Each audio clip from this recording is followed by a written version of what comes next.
the heart of Riyadh. I'm your host, Milosh, and we're officially 1 hour away from the biggest night in our industry's history, celebrating 10 years of honor, legacy, and excellence. Let's get things started with a look back at the past decade and all the wonderful moments we've had all over esports. Are we ready? Are we ready? But it is time. Now let's get to the finalists.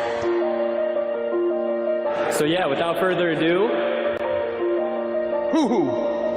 Whoa, it's amazing. And the winner is... And the winner is. The winner is... And the winner is. And the winner is... And the winner. The winner is... The winner is.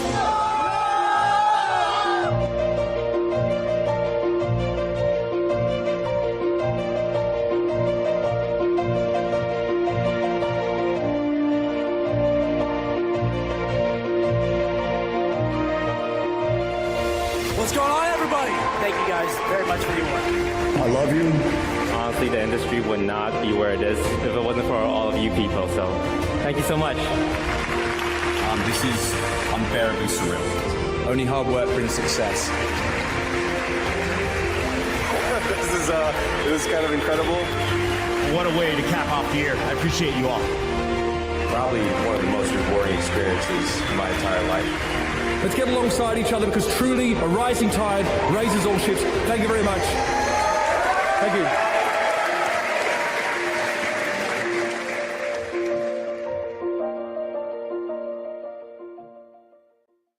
What a ride the last 10 years have been. I want to know what your favorite Esports Awards memory has been. Hit us up using hashtag Esports Awards and tag us with your favorite clip from the past decade. Now, clock check. We're officially 60 minutes away from finding out what players, teams, organizations, talents, and more will cement themselves in esports history. So what exactly are the Decade Awards? Well, to tell you a little bit about how all of this came to be, please allow me to welcome some of our good friends here at the Esports Awards. For the 10th anniversary of the Esports Awards, we have the opportunity to shake things up a bit. This year, rather than honoring a single year, we are honoring the entirety of the last 10 years. So you will recognize all of your favorite beloved awards, but now they're accompanied by of the decade. Winning an eSport award and being the best of one year is one thing, but winning an award that defines you as the absolute best of a decade is another. We're not talking about one hot streak in a season, we are talking about the pinnacle of consistency. To those who strive to be the best and only the best, and to those who climb the mountain without ever looking back, they are the select few that will make it to the Decade Awards. For the voting phase, things will look almost identical to what we have seen in years past, so you will obviously be given the opportunity to vote for the finalists alongside the esteemed panel of judges at the eSport Awards, playing your part in deciding on who will take home the Decade Award this August in Riyadh. And don't forget, you guys can vote every day, once a day.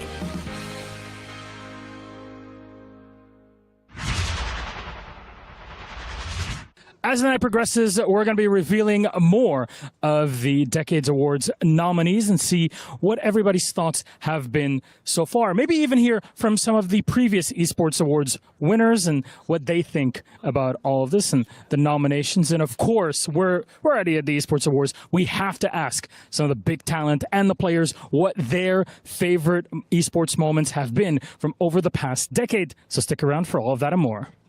Before we keep rolling, we need to give a massive thank you to the people and the organizations that make all of this happen. Of course, our wonderful partners at the Esports Awards.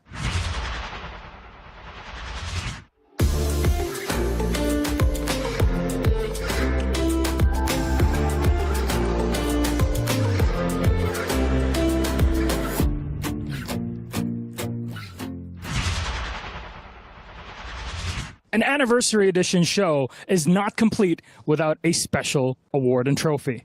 The Decade Awards trophy has been designed from the ground up to celebrate all the incredible esports moments from the past 10 years, and it may have a little trick up its own sleeve.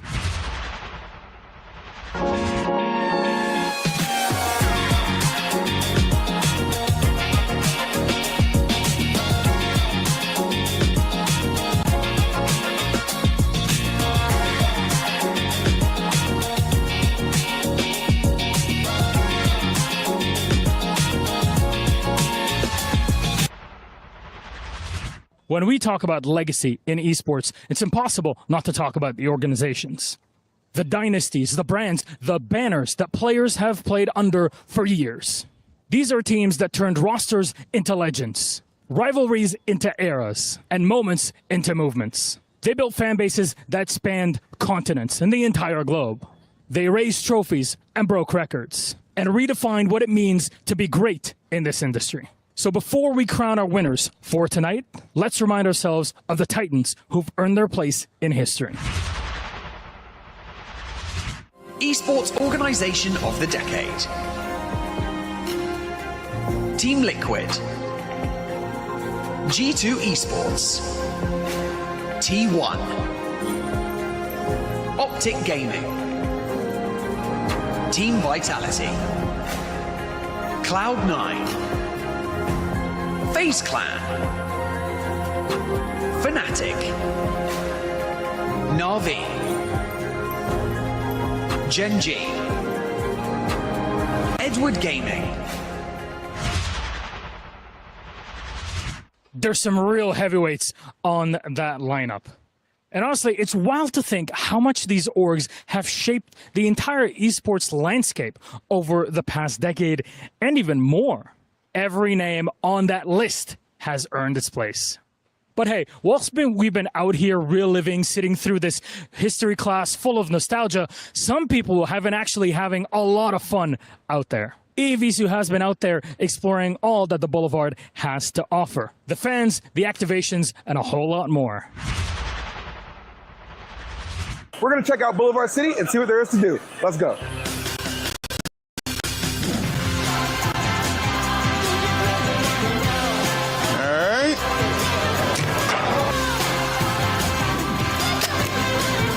I hit something. Is that good? Good? Okay, he's lying to me. That's fine. He's fine.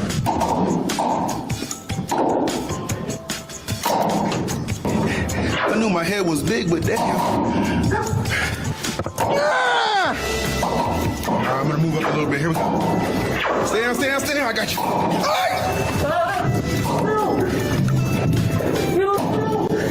Man down, man down. Surprise!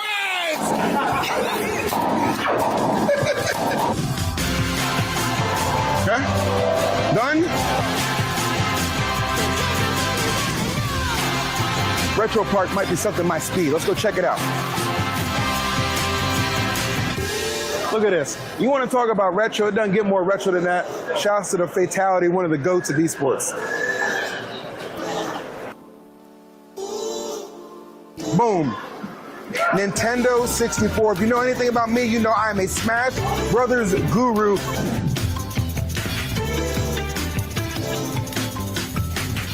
Just like Chuck E. Cheese. I did it. Go! Oh, push us, push us. Oh, damn it. Okay. 1, 2, 3, 4. Find the ball, find the ball. Yep. Find the ball. Got it. 10 seconds. 9, 8, 7, 6. Ah, I got it. Let's go. Let's shoot. Yes, on the top. Okay, let's go. All right. 5, 4, 3, 2, 1.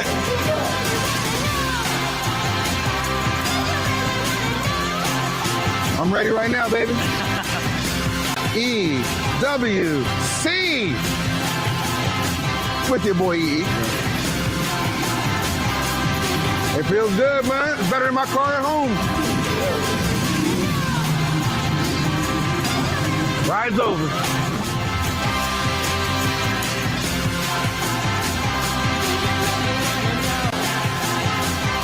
Boulevard City did not disappoint. I had a great time, as you all saw. And guess what? It was so good, I'm going to do it again tomorrow. So we'll be right back at it.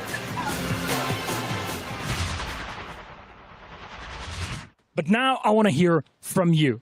This isn't just a night to watch. This is a night to get involved in. Who are you rooting for? What's your game of the decade? Jump on socials, use hashtag Esports Awards, tag your favorite creators, and let us know what your favorite moments are. Between you and me, the spicier the better. One thing that always stands out in esports, it's the personalities. The people who bring the fire, the fun, and the passion and energy to everything that they do. They're the ones who make every single moment stick. Whether they're on the mic, behind the camera, whatever they may be doing, they're sitting there, stirring that pot, and making sure we all get maximum kick out of every single moment. Now, we've had some massive names over the past 10 years. So before the show kicks off, let's remind ourselves of the nominees for Esports Personality of the Decade. Esports Personality of the Decade. Nadeshot. Shocks. Faker. Ebuy.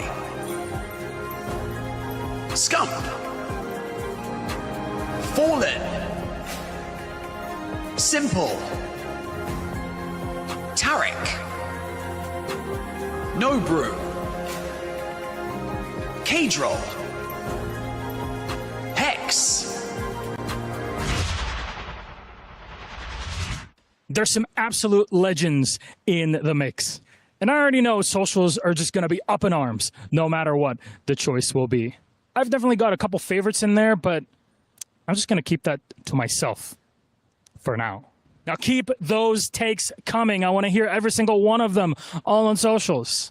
And as the night goes on, we're going to take a look at some of the organizations behind the players, behind the wins, behind the legacy. So let's kick things off with one of the most iconic names in the business, FaZe Clan.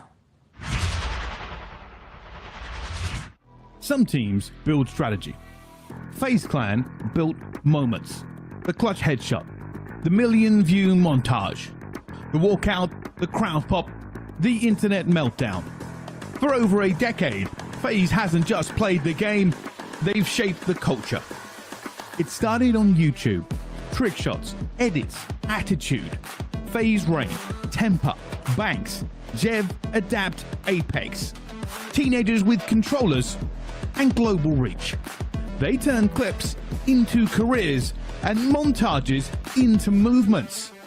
But FaZe didn't stop at content. They entered the server and dominated. Call of Duty, a dynasty in the making, highlighted by Simp, Abizi, Celium, Arcites, Zuma. Laser-precise gameplay and one of the most feared CDL teams in history. Counter-Strike, with Nico, Twist, Carrigan, Brokey, Ropes, they became a European powerhouse, lifting the PGL Antwerp Major in 2022. Fortnite, Valorant, PUBG, FIFA, wherever FaZe touched down, they built headlines. But it wasn't just about the wins. It was the brand. FaZe apparel in malls, Snoop Dogg on the board, partnerships with Beats, Nissan, McDonald's. From gaming rooms to runways, FaZe became a symbol of clout. And like any movement, they faced their storms. Public setbacks, organizational shifts, questions of direction.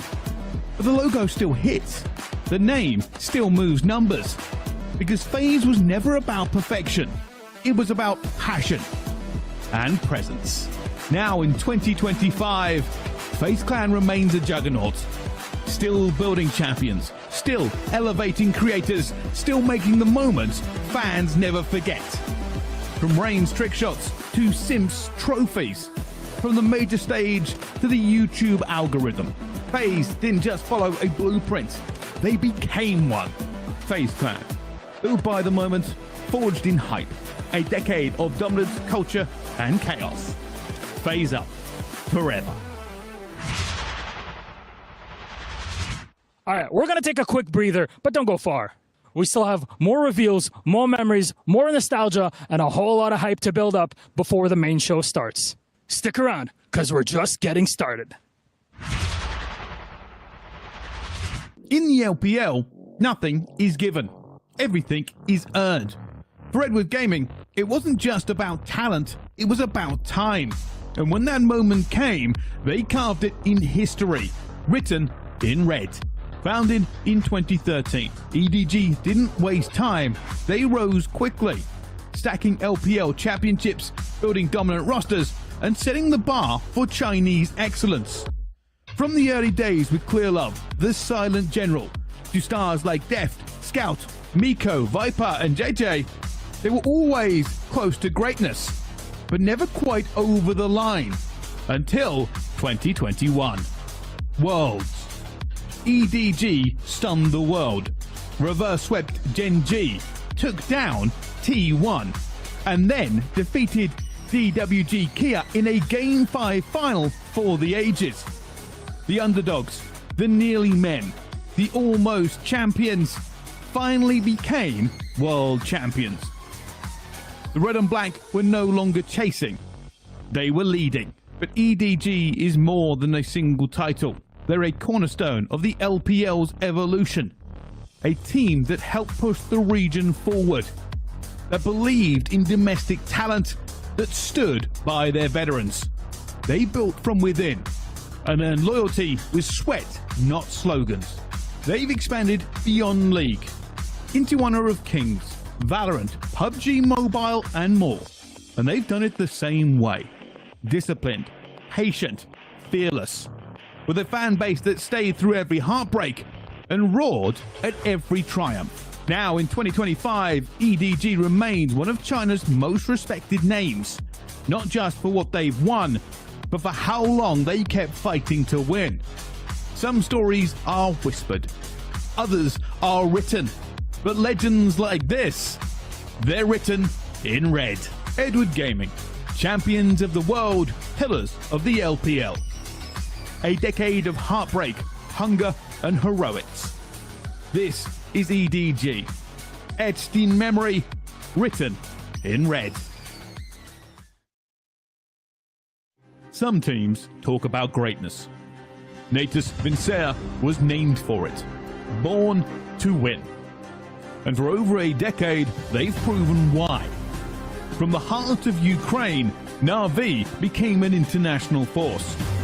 Their rise wasn't loud, it was lethal. In 2010, they made history. The first team to win the IEM, ESWC and WCG in the same year. A global triple crown. But that was just the beginning. In 2011, they took the first ever The International. Led by Dendi, Na'Vi became the face of early Dota. 3 straight TI Grand Finals, a dynasty in the making. Creative, fearless, unforgettable. Then came Counter-Strike. Na'Vi dominated with legends like Zeus, Edward, Guardian, Flamey, Electronic, Boombler. And at the center, Simple, a prodigy turned icon. Widely considered the greatest player to ever touch CSGO. For years, Na'Vi chased the crown. They made finals, they broke records. And in 2021, they finally claimed their major. A perfect run, a legendary moment. Born to win, indeed. But their story is more than trophies. Through global turmoil, through war at home, Na'Vi kept showing up. Competing, representing, fighting not just for points, but for pride. They weren't an org. They became a symbol of resilience, talent, and heart. Now in 2025, Na'Vi remains a titan. New rosters, new meta, same hunger. And a legacy backed by millions across Eastern Europe and beyond. Because this isn't just a brand, it's a banner. And it still flies high. Natus Vincere. From Dendi to Simple. From the international to the major. A decade of dominance. Because some teams play to compete, Na'Vi was born to win. Some organizations chase structure. Others embrace the storm. G2 Esports? They turned chaos into a crown. Launched in 2014, G2 was built different from day one. Loud, unfiltered. Part meme factory, part esports powerhouse. But underneath the jokes was a deadly serious ambition to become Europe's greatest esports brand. By 2016, G2 had conquered Europe's League of Legends scene. 4 straight LEC titles. A style that was aggressive, fearless, and sometimes reckless. Fans called it coin flip. G2 made it art. Then came 2019, the peak. Caps, Perks, Wonder, Yankos, and Mickey, a lineup that didn't just win, they entertained. Mid-lane swaps, 2v1 outplays, one of the most dominant Western rosters in league history. They made it all the way to the World's final. Europe hadn't been that close in years. And even in defeat, they won hearts. But G2 was never just about League. They stormed into Valorant, building EU's first true super team. They grew in Counter-Strike, Rocket League, Rainbow Six, and beyond. And they never stopped being fun. The content, the trash talk, the chaos. From unfiltered tweets to rivalry memes, G2 built a fan base that felt like family. Wild, loyal, and loud. Behind the scenes, G2 faced its trials. Departures, leadership changes, growing pains. But the crown never slipped far. Because G2 wasn't just about titles. It was about building a brand that resonated, that entertained as much as it dominated. And in a world of polished PR, G2 stayed real. Now in 2025, G2 continues to thrive. Leagues evolve, rosters rotate, but the mission remains the same. Win hard, lose loud, meme always. G2 Esports. From chaos to crown. Built on energy, elevated by talent, and proof that sometimes the storm is the strategy.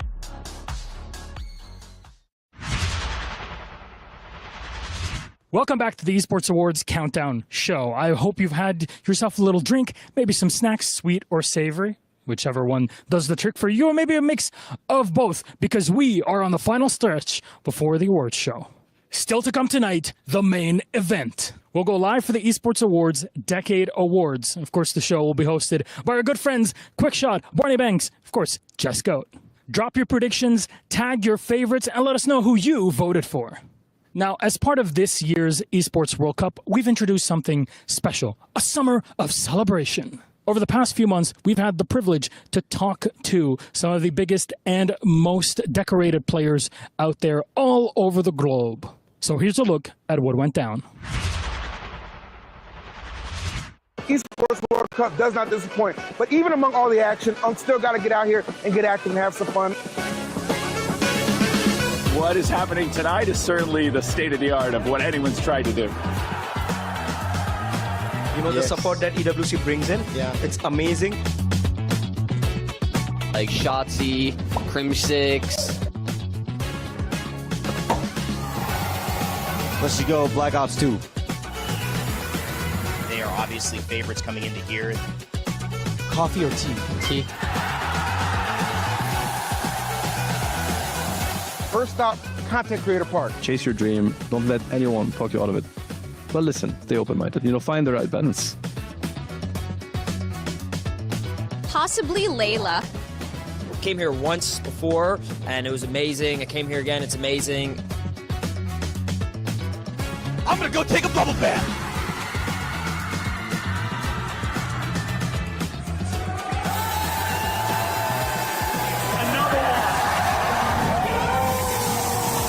Solo or squad? Solo. And boy, do we have some insane surprises.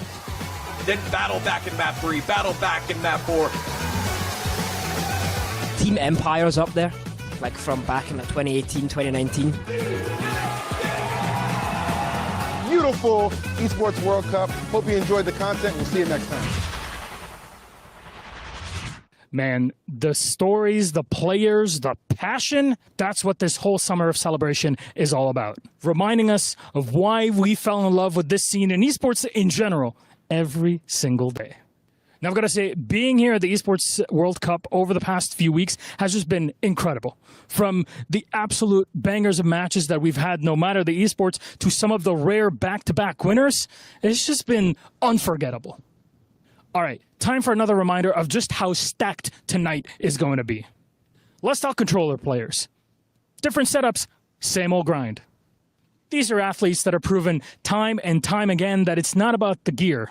It's about the time and the dedication. Whether it's precise aim, movement, or shots that make you want to roll back and check him controller, these are players that have redefined what it means to play professionally with a controller in hand.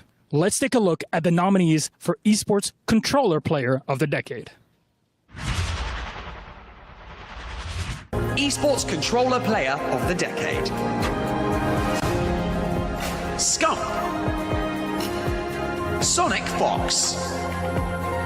Simp. Shotzi. Hungry Box. Formal. Imperial Howl. Crimsix. Turbo Pulsar. K-Dog. Snakebite. Honestly, every single one of those names and players have delivered some of the most clutch, incredible moments we've seen over the past decade. I know the conversation is going to heat up around who really takes the cake. Now, before we crown a new wave of winners, we have to ask those that have stood here before and held their heads high. They were celebrated as some of the best in the business. Let's see what they had to say. What was it like standing on the stage and hearing your name announced? I cried a lot. There was a pause moment for me to realize that I had actually won, I will be honest, and all of my friends and colleagues and whatnot messaging me about it. And then I stood up. Unfortunately, I wasn't able to attend the awards, so I stood up in my hotel room working another event across the world, and I cried for probably 20 minutes. So that was my first thought, I guess. When I heard my name called out, I think you could visibly see I was lost for words. I didn't think it was actually happening. It was actually my girlfriend, Glitter Explosion, who was like, stand up, because there was no world where I thought I was going to win that award. I was happy to be there, be around all my friends, but I didn't think I would actually win. So it really took the wind out of me, and yeah, just pure shock.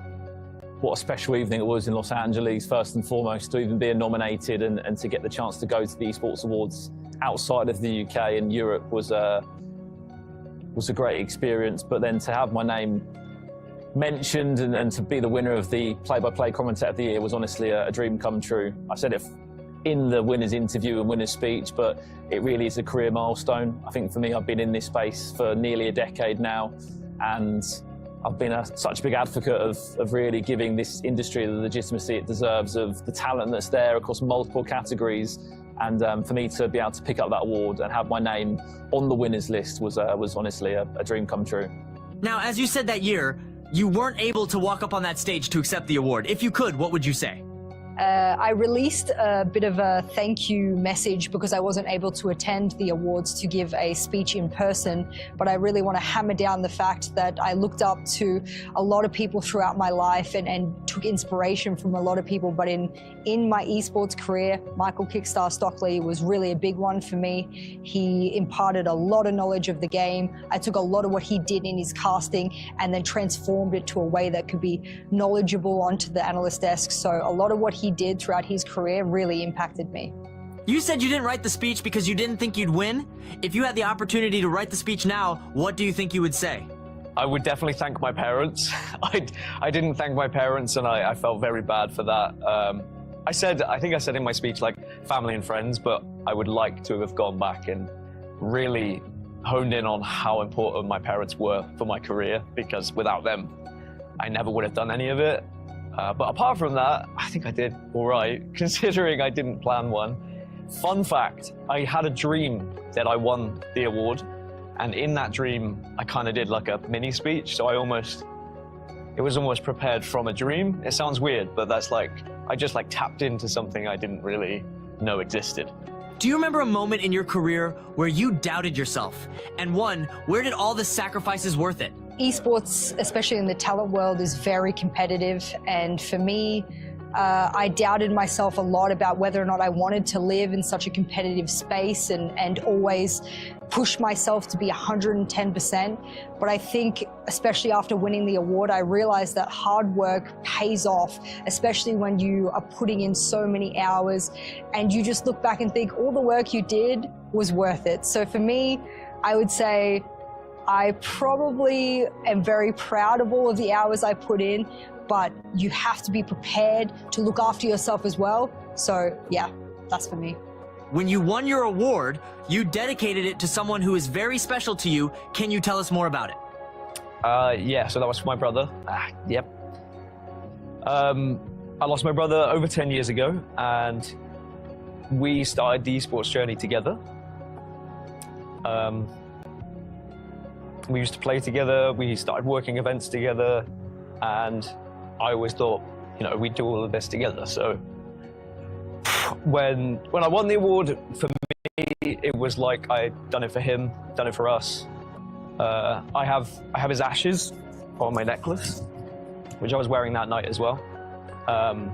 So it was like he was there as well. But yeah, he meant the world to me. He was my best friend. It was awful that I lost him, but I get to carry with me every day, so it was for him. Know what was going through your mind at the exact moment your name was called?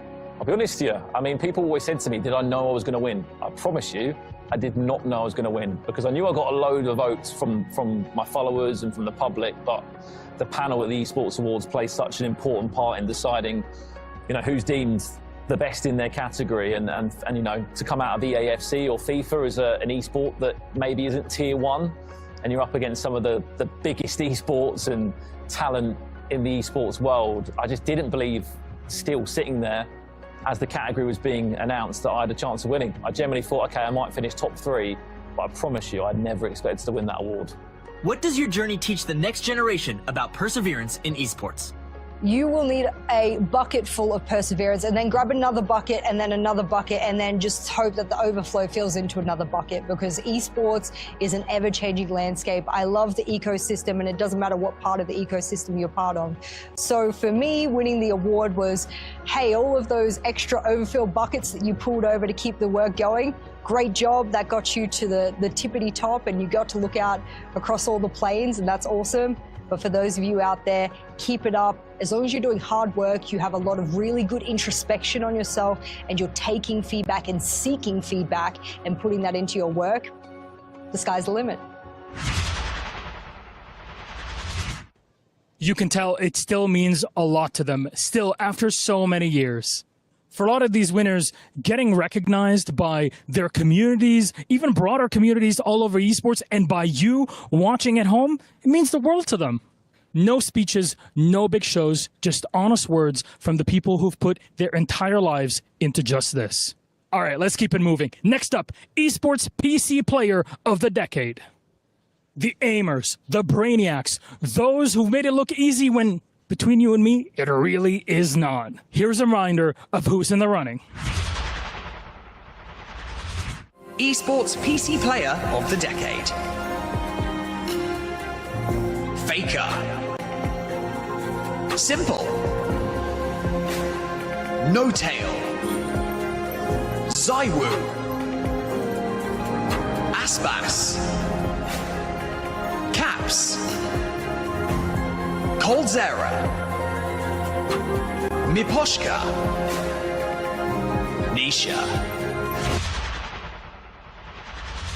Yeah, that's going to be a tough call. Every single one of those names on that list has just built up eras on their own in completely different esports titles as well, which makes this a bit tricky to kind of figure out. But let's keep it going. Next up, an organization that has been synonymous with success and excellence, no matter the title. In esports, greatness is often measured in moments. But Team Liquid, they've mastered the long game. From StarCraft to Counter-Strike, League of Legends to Valorant. Team Liquid didn't just enter titles, they conquered them. Founded in the early days of esports, Liquid spent the last decade becoming a global standard. Not with flash, but with structure, scale, and surgical execution. By 2015, Liquid had already evolved beyond its roots. They made bold moves, like merging with Team Curse and expanding into LCS. Then came Dota 2, and in 2017, the International. The biggest stage, the biggest prize, a historic championship that put Team Liquid on the map for millions more. But it didn't stop there. They built rosters across nearly every major esport, and they built them well. From world-class lineups to content juggernauts, Liquid didn't just field teams, they nurtured legends. And while others chased trends, Liquid invested in infrastructure, the Alienware training facility. One in North America, one in Europe. Spaces built not just to train, but to refine excellence. They built a brand synonymous with professionalism. Stylized, global, trusted. A name that sponsors, fans, and talent alike could believe in. Now in 2025, Team Liquid remains a force across continents and titles. They don't always shout the loudest. They don't have to, because mastery isn't loud. It's earned over years, over games, over a decade of discipline. Team Liquid, champions across genres, leaders in innovation, a foundation of modern esports built on mastery.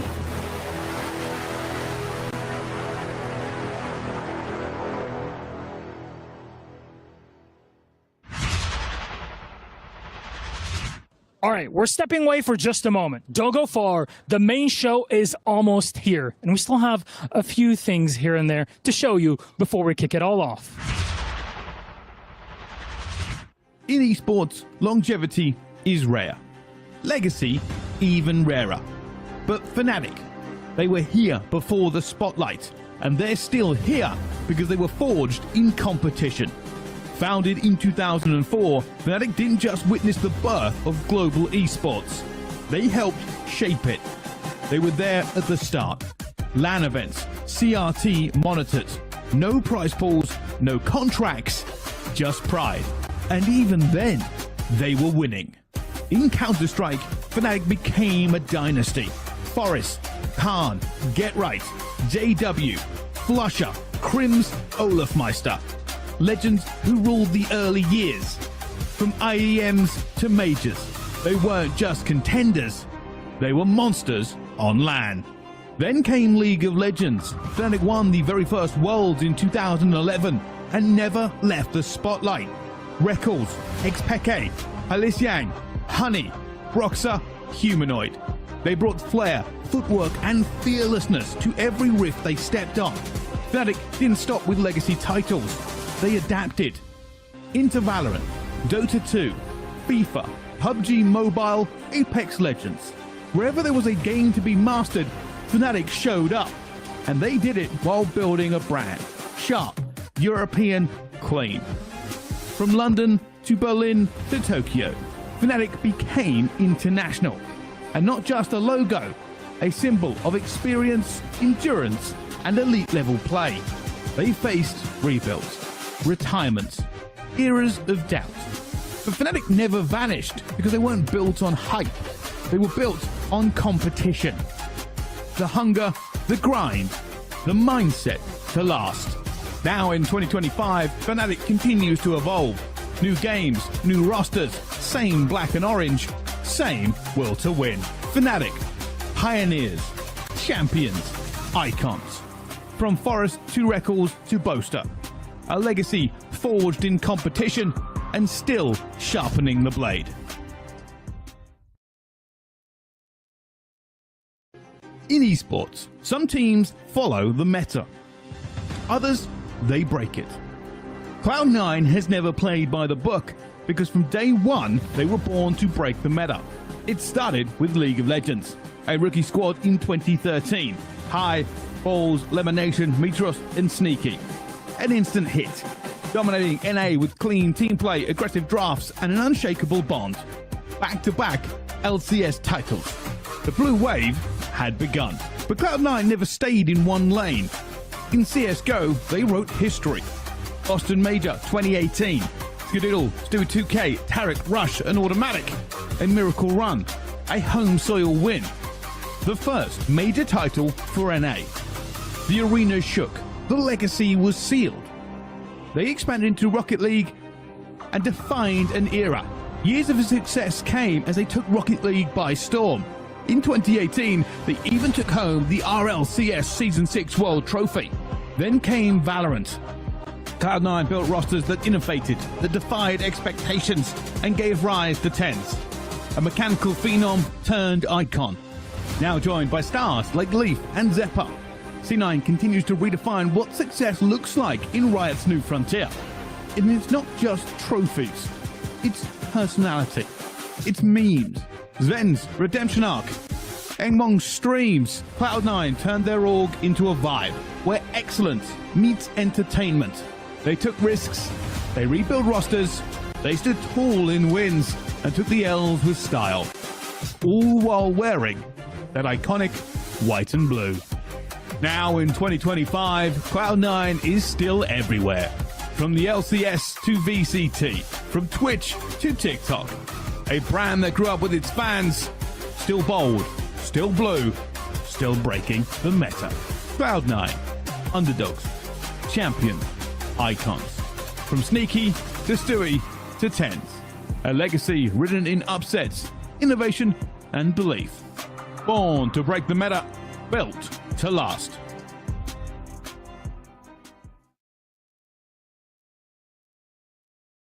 In esports, trends rise fast and fall faster. But T1, they've stood tall through it all. Because legends aren't made overnight, they're built to last.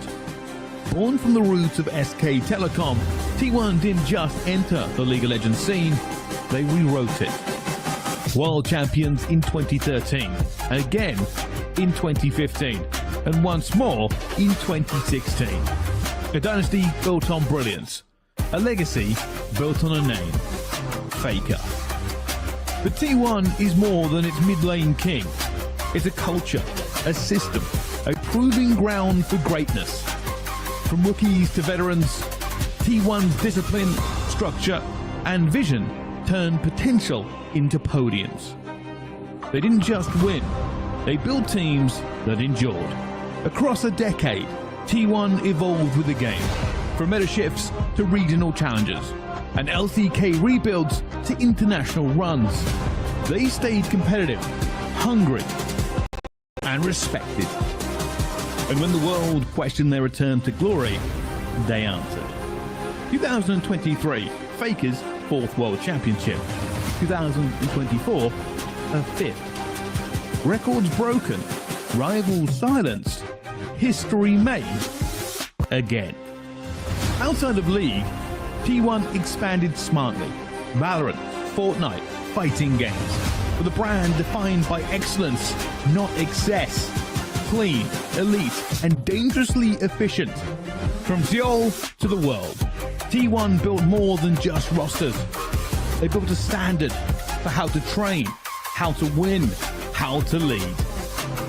Now in 2025, the red and the black still command respect. And Faker, still there, still mentoring, still the face of a team that never forgot who they were. T1. Champions across generations, icons of discipline, dominance, and drive. Built to last, then, now, and always.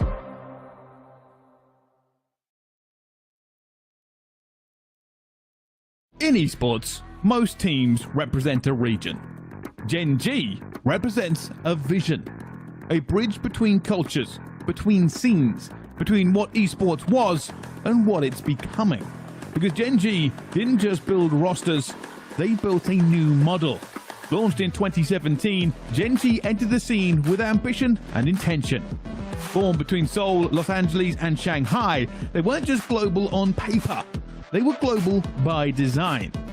In League of Legends, they inherited the legendary Samsung Galaxy roster and transformed it into a perennial LCK powerhouse. Ruler, Chovy, Peanut, Canyon, and Lehens. Some of Korea's finest wore the Gen G black and gold. By 2022, they won the LCK Summer Split, a long-awaited championship. By 2023, they repeated. And in 2024, they became world champions. But Gen G's impact goes beyond the Rift. In Valorant, their cross-region development made waves. In PUBG, they won global titles.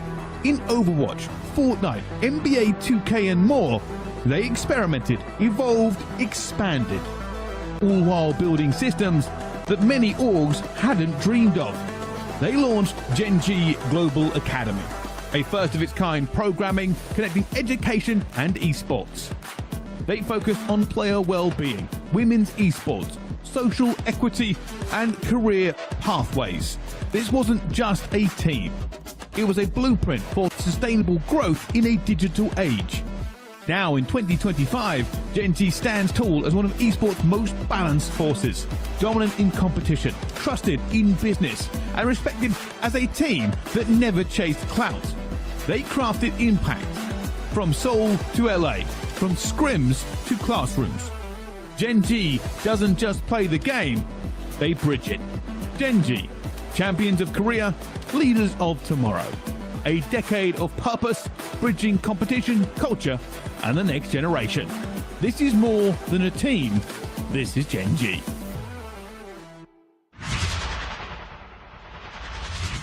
Welcome back to the Countdown Show. Now, earlier we heard from some of the legends about what it means for them to win. And they've won a lot, but I want to really hear it. What are some of those moments that stuck with them through all of those years? We spoke to players, personalities, talent, people from all over the industry and the business and really everything around it. And we wanted to hear one simple thing. What is your favorite moment that stuck with you through all of those 10 years? And here's what they had to say. My favorite moment in the last 10 years of esports is probably when I got to commentate a series in Apex Legends with my girlfriend, Glitter Explosion. Usually she's either hosting or commentating with someone else, but things wound up the way it did that we got to do one series together, and it's a memory that will live with me for the rest of my life. Imagine 2018 on a Sunday morning, kind of like right now. You know, you're sipping your coffee, maybe you went out the night before, and I'm sitting on the couch at my friend's house, High Res Pretty Hair. When we were working at High Res, I'm in Georgia, got nothing to do on this Sunday, and we say, let's put some CS on. And so we start watching Counter-Strike, and man, we get a chance on that Sunday to enjoy probably the best Counter-Strike final I've ever heard of. Maybe the best ever, between FaZe and Cloud9. You know, Tarek, Stewie, Automatic, Rush, Skadoodle, these guys going all the way up to 21 games to get the win. Best of 3 series, final map, you know, it was just unbelievable. And, you know, I think we came out of that experience knowing that was something special, but, you know, up until this day, even going back over that video this morning, you know, people say, I think this is it. This might have been the best. Yo, yo, yo, it's Overflow. What's going on, you guys? My top 3 moments in gaming. There's so many, it's tough for me to even think about it. But for me, seeing Scumpy win the World Series of Warzone at Warzone's height was so much fun. I really enjoyed it as a COD pro myself. Super fun. We got Jarvis getting banned, one of the biggest stories in Fortnite. I've known this kid since he was little, so to see him get banned and then come back and be unbanned and be right in the ranks, amazing to see. Booga winning the tournament, all this. You know what, speaking of Fortnite at its peak, the Ninja Drake streams, the Travis Scott streams, bring gaming to the mainstream. I think that's the biggest moment of the last decade in gaming, and those are some of my favorite. It's definitely difficult to narrow down what I would consider my favorite moment of the Esports Awards within the last decade, but I'm gonna go when I kind of got more hands-on. That was in 2023, Las Vegas at Resorts World, and Pac-Man was played on the side of Resorts World because they had all those LED screens on the side of the hotel. Broke a Guinness World Record. That was insane to watch. Big Pac-Man fan, obviously, big Esports fan, all coming together. It was a very memorable moment that, honestly, I wish I got to play, but nonetheless, I'm glad I got to experience it live. Amazing. So great to see and hear from so many different people from different esports and regions, places all over the world, and yet all of them converging down to the same end goal. Look, I've seen a lot over the years, and that's not just saying that I'm old at this point, but there's one moment that really sticks out to me, and I have to be a bit biased here for a second. It has to be the grand final, the Invitational 2024 in Brazil, best of 5, two twin brothers on different sides of these two teams of FaZe Clan and W7M of the day. And of course, big celebration, first time ever a Brazilian team wins an esports tournament, international one, in Brazil. Hype moment, right? And speaking of hype moments, no one creates them more and better than some of the best teams in the world. So let's look back at the nominees for Esports Team of the Decade. Esports Team of the Decade. T1 League of Legends. Astralis Counter-Strike. Optic Gaming Call of Duty. OG Dota 2. G2 Esports League of Legends. TSM Apex Legends. Na'Vi Counter-Strike. Team Secret. Team Liquid Dota 2. FaZe Call of Duty. Team Vitality Rocket League. Team Vitality Counter-Strike. Team BDS Rainbow Six. That list is stacked. These are some of the most dominant teams we've ever seen. All right, this is the right time for it. Bit biased in it as well. It's time to talk about the talent that is really behind the moments, the mics in the studio, the analysis on stage, no matter where it may be. Here's a reminder of the nominees of Esports On-Air Talent of the Decade. Esports On-Air Talent of the Decade. Shox. Golden Boy. Puckett. Machine. Shiva. Sponge. Pansy. Captain Flowers. Uber. Kobe. Zoe. Dash. Honestly, massive love and respect to every single person on that list. They've inspired multiple generations now over the past decade and more of their work in esports, on broadcast, behind the mic, on stage, on the analyst desk, no matter where it is. And a lot of you have inspired me to be where I am today. Still to this day, it's a circle of just keeps pushing people and keeps them passionate day after day to do this job. Now let's keep the spotlight rolling. This next org has been the heart of so many different rivalries over the years, with some of the loudest crowds and some of the most passionate fan bases in all esports. Here's a look at Optic Gaming. Some teams are built to win, but Optic Gaming, they were built to mean something to their fans, to their players, to esports itself. Because Optic has never been just an org. They've always been more than green. It started in Call of Duty. Before franchising, before arenas, before the lights, a content-first team with grassroots hustle and championship hunger. Then came Scump. The golden era. Clutch plays, rivalries, titles, trash talk, and a fan base like no other. The Green Wall, passionate, proud, and unshakably loyal. Optic wasn't just winning tournaments, they were winning hearts. Their YouTube content revolutionized how fans connected with players. Their rivalries against FaZe, Envy, and everyone in between became part of esports mythology. And in 2017, it all came together. World champions, a legacy sealed in sweat and steel. But the journey wasn't without struggle. 2019, a lost name, a fractured family. Fans feared it was over. Until it wasn't. 2020, the return. The logo, the soul, the green wall back where it belonged. Optic reunited, not just in name, but in spirit. From there, the resurgence was relentless. Call of Duty League, Halo, Valorant, new stars, old legends, and the same core belief. Win with pride, lose with fire, stand for more.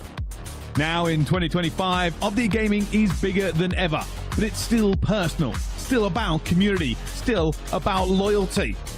Because Optic didn't just build a fan base, they built a movement.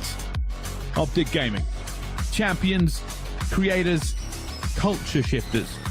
A decade of moments, a lifetime of meaning.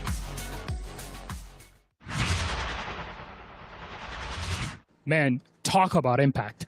Optic didn't just build a legacy, they built a whole culture. All right, let's head over to an org that's been making waves through different titles and all over the world. From bold branding to big stage dominance, here's a look at Team Vitality.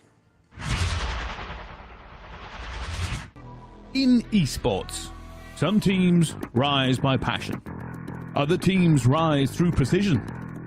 Team Vitality, they were engineered to excel. Founded in Paris in 2013, Team Vitality didn't take shortcuts. They took aim at excellence, at identity, at longevity. From day one, they crafted a brand that stood apart, polished, sleek, purpose-driven. The B became a symbol of power, speed, and unity. They dominated the French scene in League of Legends. They dominated the Rocket League scene with multiple RL CS World titles, but their true evolution came in Counter-Strike. A lineup powered by legends like Zawu, a prodigy turned world beater. One of the most consistent top 5 CSGO teams of the era. And in 2023, it all paid off. Major champions at the final CSGO Major in Paris. A hometown win, a legacy cemented. But Vitality didn't stop at trophies. They built infrastructure that rivaled global orgs. State-of-the-art training facilities, performance optimization, partnerships with tech and sports giants. They weren't just fielding rosters, they were building machines for success. And they expanded smartly into Rocket League, Valorant, Call of Duty Mobile. Each entry backed by world-class coaching, player development, and brand synergy. Vitality brought structure to an industry often ruled by chaos. French roots, global reach. They showed the world that performance isn't just about reflexes. It's about vision, resources, and the discipline to stay elite. Now in 2025, Team Vitality remains one of Europe's finest. Competitive, stylish, strategic. Their colors run deep. Their systems run clean. And their ambition only accelerating. Team Vitality. Major winners, global players, engineered to excel. On the server and beyond.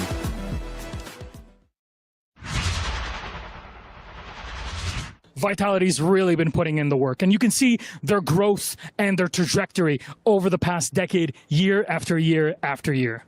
And just like that, the stage is set, the trophies are ready, and the legacy moments are coming. Get your predictions in, jump on socials, and use hashtag Esports Awards, and let the world know who you're backing tonight.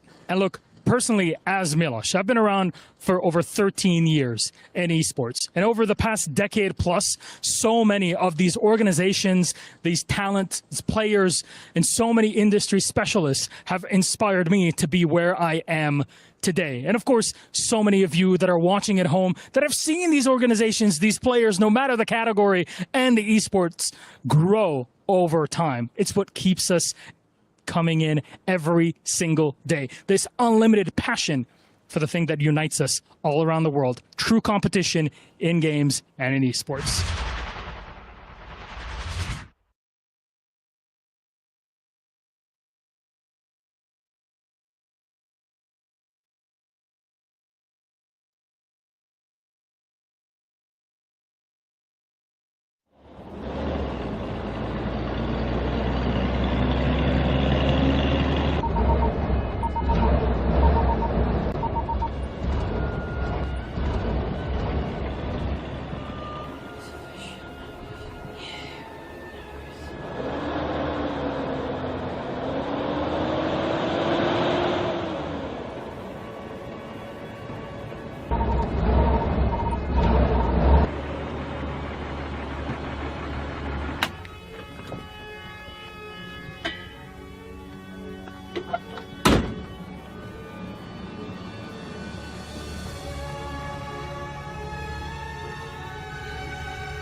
The 2017 trophy. That's a throwback.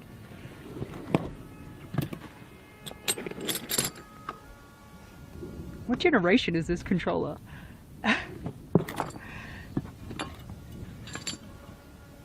Okay, that is a throwback. 2016.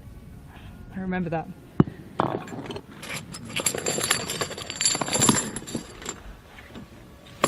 Oh yeah! I'm on this jacket. Oh my goodness. I've been waiting 10 years for this. It's finally time.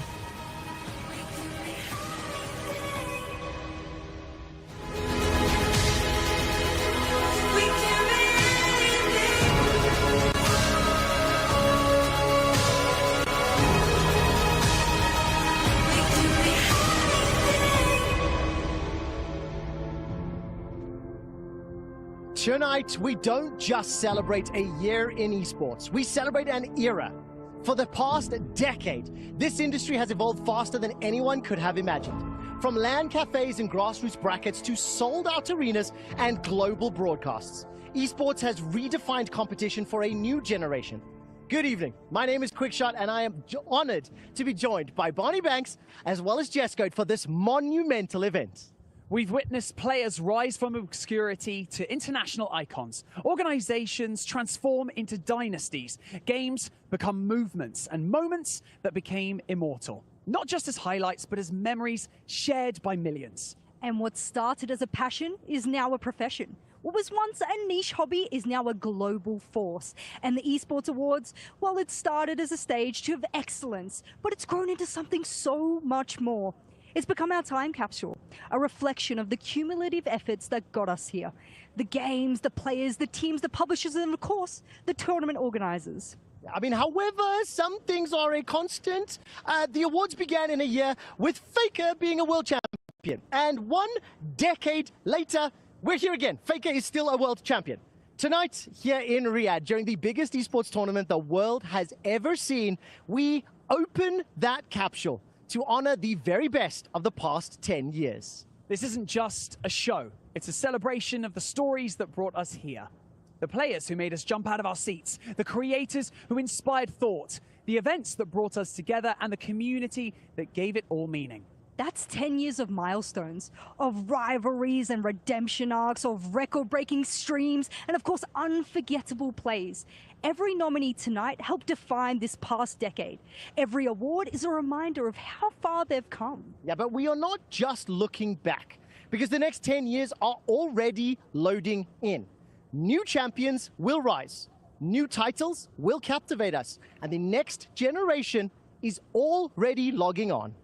Yes, that's right. Esports never slows down. It levels up. And whether you are in the crowd, on stage, or watching from your second screen at home, this night is yours. Fond nostalgia provided as courtesy. Welcome to the Esports Awards 2025 Decade Awards. It's been 3,650 days, 87,600 hours, and more awards than I care to count. This is your decade in esports.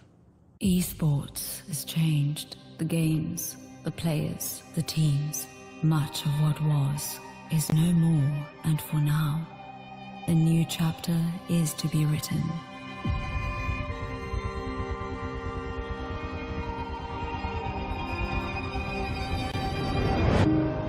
The story begins as all good stories do, with heroes battling it out, clutches, aces, pentas. These moments decided the fates and carved out the legacies for those bestowed with greatness. Tribes from across the lands would travel, display their colors, sing their songs, and cheer for their champions.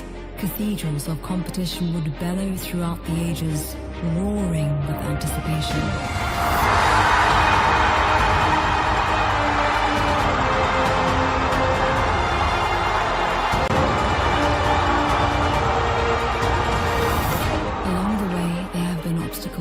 Challenges and hard times, but the cream always manages to rise to the top.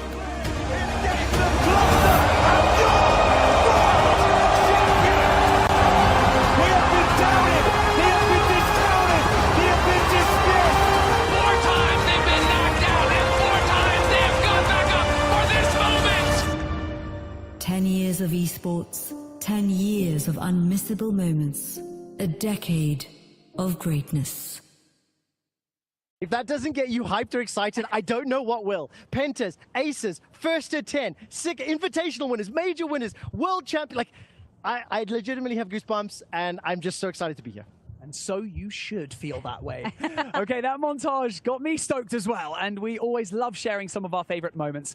But let's test ourselves, shall we? Is this Q&A? Yeah, maybe it is. Okay. When was the first Intel Grand Slam achieved in CSGO? And which team? Okay, the team is easy. The team's Astralis. I know that for sure. Okay. I have no idea what year.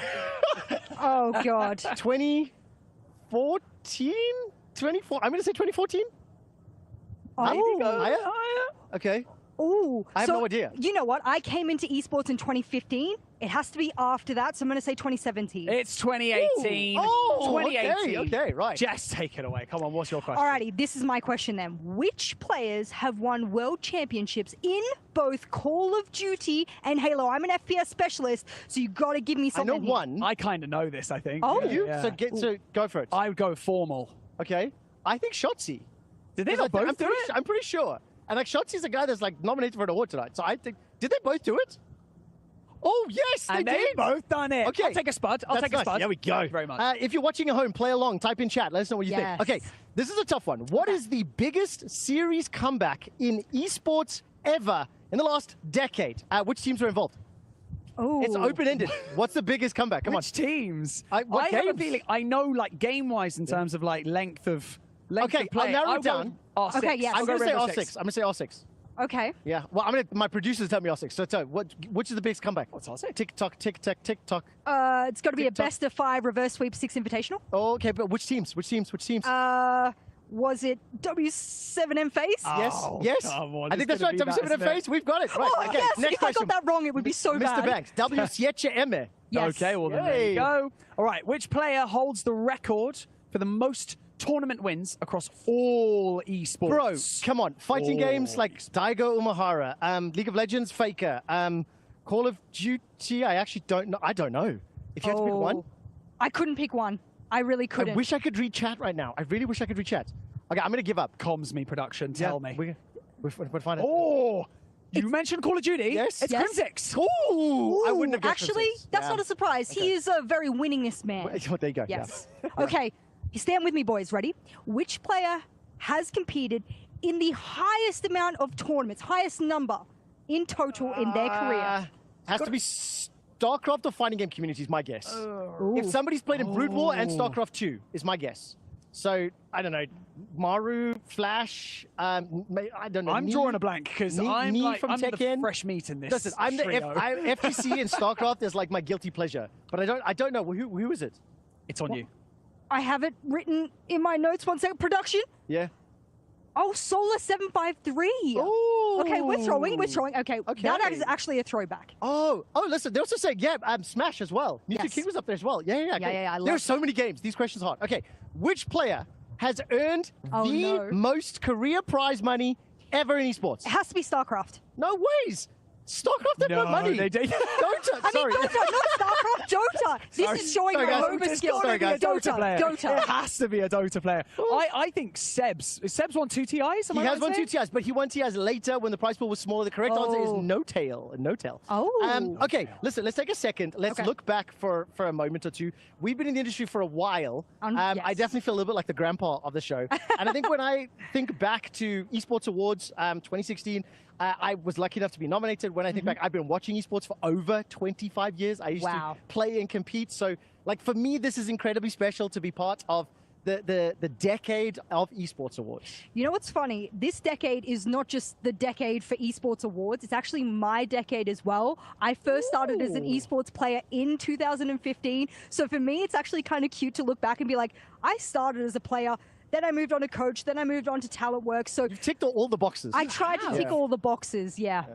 Been a good 10 years. The Swiss Army knife of esports. Young boy, how was your time? Young boy. Thanks very much. My man. first ever step into esports was, funnily enough, the Esports Awards 2018. It was I hosted one of the awards, Photographer of the Year. Oh, Helena lovely. Christensen, congratulations, by the way. Very nice. 2018. Very nice. The crazy thing is, it is wild how fast things have moved in this space. I'm a child of the 90s, and seeing how it's grown in the last 10 years, new games, new faces, new metas. We're surrounded by the best of the best in the industry right now on the show, and we're going to be giving them awards as well. So this just feels right.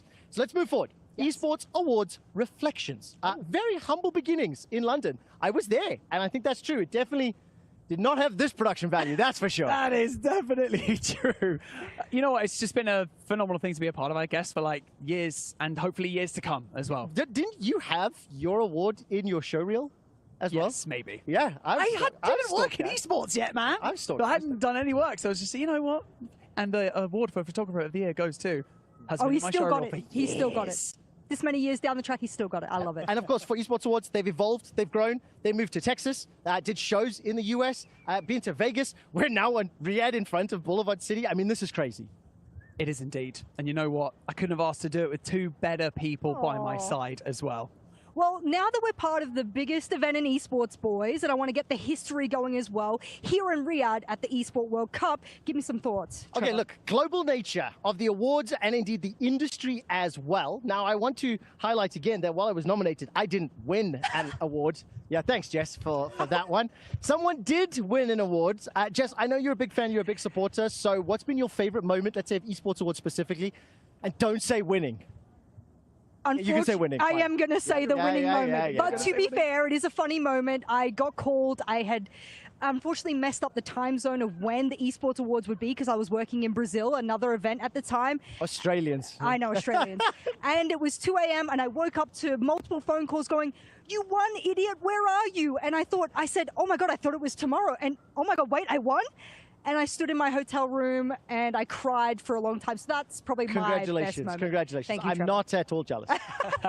Well, of course, we're here at the Decade Awards, right? So here, 10 years of work is recognized in one night. And there's been countless tournaments and victories. And now we are here on the stage at the Esports World Cup to close out one of the most epic runs in esports history, Jess. Yeah, of course. These awards recognize longevity, success over 10 years. I mean, for the first time ever, we get to do this in a very unique sort of occasion as well. I've already been in Riyadh for one of them, but these finalists, all of them have their own specialties, their own crafts, their own area of expertise. And for me, I think that all that longevity, the grit, I've been in there for the past 5 years full time, and I know what it takes. So for me to be able to honor some of these people, Trevor, wow.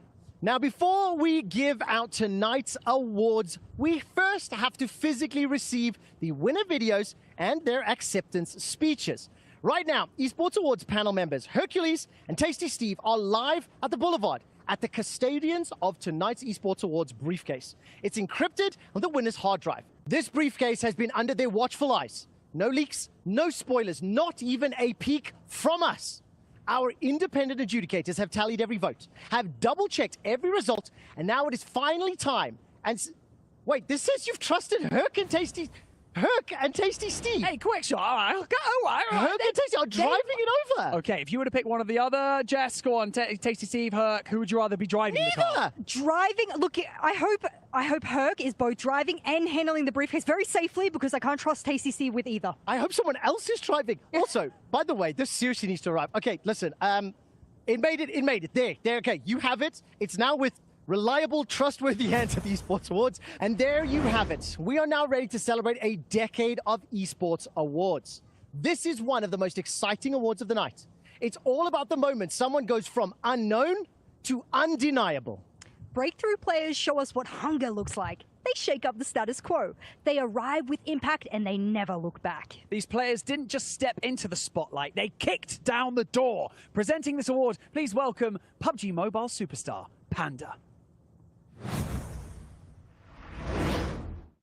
What's up? It is Panda, and here are your nominees for Esports Breakthrough Player of the Decade. Esports Breakthrough Player of the Decade. Sim. Monacy. Carrier. Booga. Kenny. Shotzi. Miracle. Zywoo. Monkey Moon. Maori.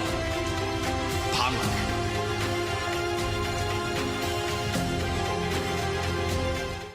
Wow, what a list of nominees there. You know what? I saw Kenny on the list and I went, when I first started to play CS, he was the one that inspired me to start opping, out of all things. Damn, I love that. I've got to say, Booga. I knew you were going to say that. You can't not, though, because the accomplishments that he's managed to achieve in the spectacle that he managed to do it and at the age that he was at. I mean, it's an incredible list. It's so many big names. I think we need to figure out who the winner is.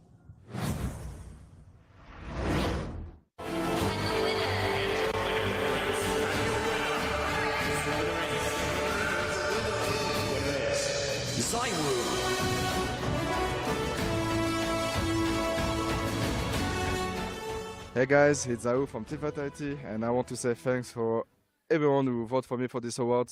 It's really, I feel really good for that. Thank you for everyone. Thank you for my family, Vitality, everyone who support me all through this year. It's been a pleasant to be for Vitality since eight years now. So obviously I want to thank them for that. They give me this opportunity to play with them, to shine with them, So without them, I don't think I can be what I am today. So thank you for that. Thank you to be the player of the decade as well. So thank you everyone. Thank you Vitality. Thank you for everyone who voted for me. He has been widely considered as one of the best players in the world ever since breaking through in late 2019. He has been the best Counter-Strike player in 2019, 2020, 2023, whilst coming in second in 2021 and 2022. Zywoo this year has won 7 out of 8 tournaments with Vitality and is arguably the greatest Counter-Strike 2 player on the planet right now. Congratulations to Zywoo. Way! Well, now that we've actually got the man in the field, someone you all know and love, who's going to be talking us through the Boulevard City to check out the incitement around this massive esports and gaming festival, I get to welcome E. Hey E, how are you getting on down there? What's going on? Oh man, I am doing exceptionally well. Obviously, Boulevard City, as you would expect here at the Esports World Cup, quite lit up and quite a good time, so happy to be on the ground covering it. Okay, well, you've been hanging around the Boulevard this entire night. Can you give us a little insight into what you've got up to and what you have to show us? Oh man, there's so much to check out here. I mean, I'm literally in an amusement park, you know what I mean? Like a festival that really just kind of brings everybody out. So as far as what I'm going to show you, a lot of entertainment value is to come. So I don't want to spoil anything, so just stay tuned for what I get into. E, I'm not going to lie, you're looking a little bit underdressed for the occasion. I wouldn't say underdressed, I would say appropriately dressed. It's hard to really tackle all of the things you can do out here in a tux, you know what I mean? So I feel like I'm fitted right feeling good, and I think you guys are going to enjoy the ride I take you on. Okay, well, whatever that ride is, EE, don't get into too much trouble, okay? We'll catch up with you soon. All right, no doubt about it. Sounds good, guys. All right, EU, we will let you get back to the boulevard. I've got a feeling you're about to spend the next hour trying to beat that stupid rigged game. It's got a tilted rim. You have to throw the ball. I have played that game so many times. I have not got a single point. Now, while EE's chasing prizes, we're going to kick things off with something even more competitive, our next award. Over the past decade, we have seen the best titles bring the globe together, filling arenas and stadiums around the world and producing some of the most awe-inspiring, life-changing moments that we've witnessed. They've challenged mainstream order of things, rivaling viewership like the Super Bowl. These games created a brand new counterculture that swept up the world in excitement. Here to present the Esport Award Game of the Decade is the sleeveless wonder, Tyler One. Yo, what up? I'm Tyler One, and here are your nominees for the Esports Game of the Decade. Esports Game of the Decade. League of Legends. Counter-Strike. Dota 2. Mobile Legends Bang Bang. Rocket League. Valorant. Call of Duty. Fortnite. Rainbow Six Siege. I tell you what, there's so many incredible titles in there, but I've got to say, Mobile Legends Bang Bang. Ooh, I was not expecting that. Yeah, I've got to give the mobile games their flowers. It's just been such a dominant esport within that community, and I've loved it. Listen, Southeast Asia is crazy for this game. I actually started watching it last year for the first time. Blew me away how much support it has. Maybe I'm a little biased here, boys, but Rainbow Six changed my life, so I do have to shout out to the game that changed mine and many others' lives, not just back in the past 10 years, but into the future as well. I'm going to challenge you to tell me more stories about other things outside of R6. All right, let's turn our attention. Who is the winner for Esports Game of the Decade?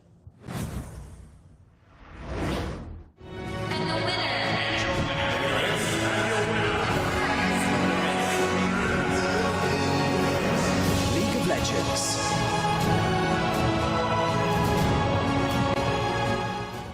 Hello everyone, it's an incredible honor to accept the Esports Game of the Decade Award on behalf of everyone at Riot. From the very beginning, our goal has been simple, to make it better to be a player.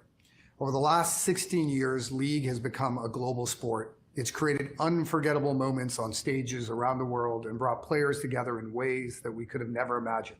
Whether you're playing at home or on the biggest stage in the world, you're part of the same game.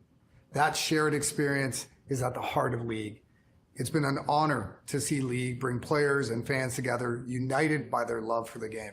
This award is a testament to the pros, teams, partners, riders, and especially the millions of players whose passion fuels the League community. So this award belongs to all of you, because without you, none of this would be possible. Thank you. I think it's not a huge surprise to see League of Legends picking up the win. It is the most viewed esports tournament of all time with the 2024 World Championship. Prize pools total over 80 million, with the highest individual prize pool being 6.45. League of Legends has collaborated with mainstream talents such as Lil Nas X, Imagine Dragons, New Jeans. I was at the shows. There's a massive full global ecosystem. As the old man in the room has been watching esports for over 25 years, they were one of the first to commit to the league ecosystem. And a lot of people followed in their footsteps. It also kind of put me here. Thank you very much. Congratulations to League of Legends. Let's move on with the show. From every corner of the globe, the best came to compete at the Esports World Cup. Without the Esports World Cup, we would not be stood here right now, and all of this would not be possible.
Shout out to the EWC. I love my time every time I come out to Riyadh. And of course, the shawarmas, they definitely put a cherry on top. The problem is it puts weight on every time I go home. That's for sure. But of course, I want to bring us back to the fact that there are figures in esports whose presence transcends the screen. The ones who inspire, influence, and define entire eras. They are the voices that we remember, the leaders who drive the scene forward, and the personalities who made this industry what it is today. Every viral moment, every organization dreamed into life. This award honors those who left an impact, not just through results, but through presence, passion, performance. Presenting this award, please welcome EAFC and now football commentator, Brandon Smith. Brandon Smith here, EA Sports FC commentator and play-by-play commentator of the year. Here are your nominees for Esports Personality of the Decade. Esports Personality of the Decade. K-Drop. He just won the game. He just won the game. That's it. Faker.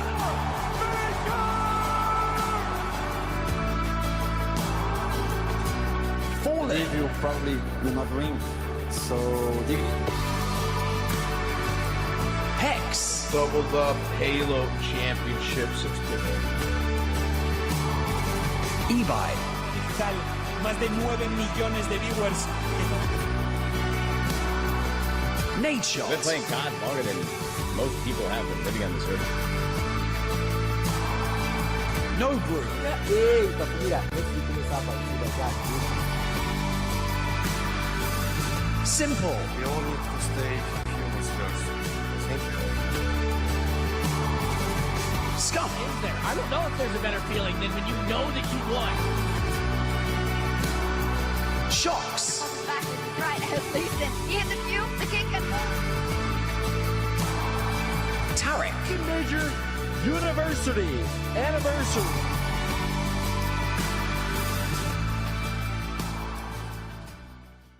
My goodness. What a list. That is a stacked award. One name that jumps out to me, boys, Ibai. I mean, the impact that he's had, you really can't understate it. The viewership breaking records almost every year these days. He So literally just broke it a few weeks ago as well. He did. It's absolutely crazy. I mean, Exactly. listen, the other thing for me is it's crazy to think the new generation and the old generation, there are some old boys on that list and there's some also very young people too. So like K-Drill Hicks makes me smile as well. You know what? Valid, both valid points, but let's see who won the award.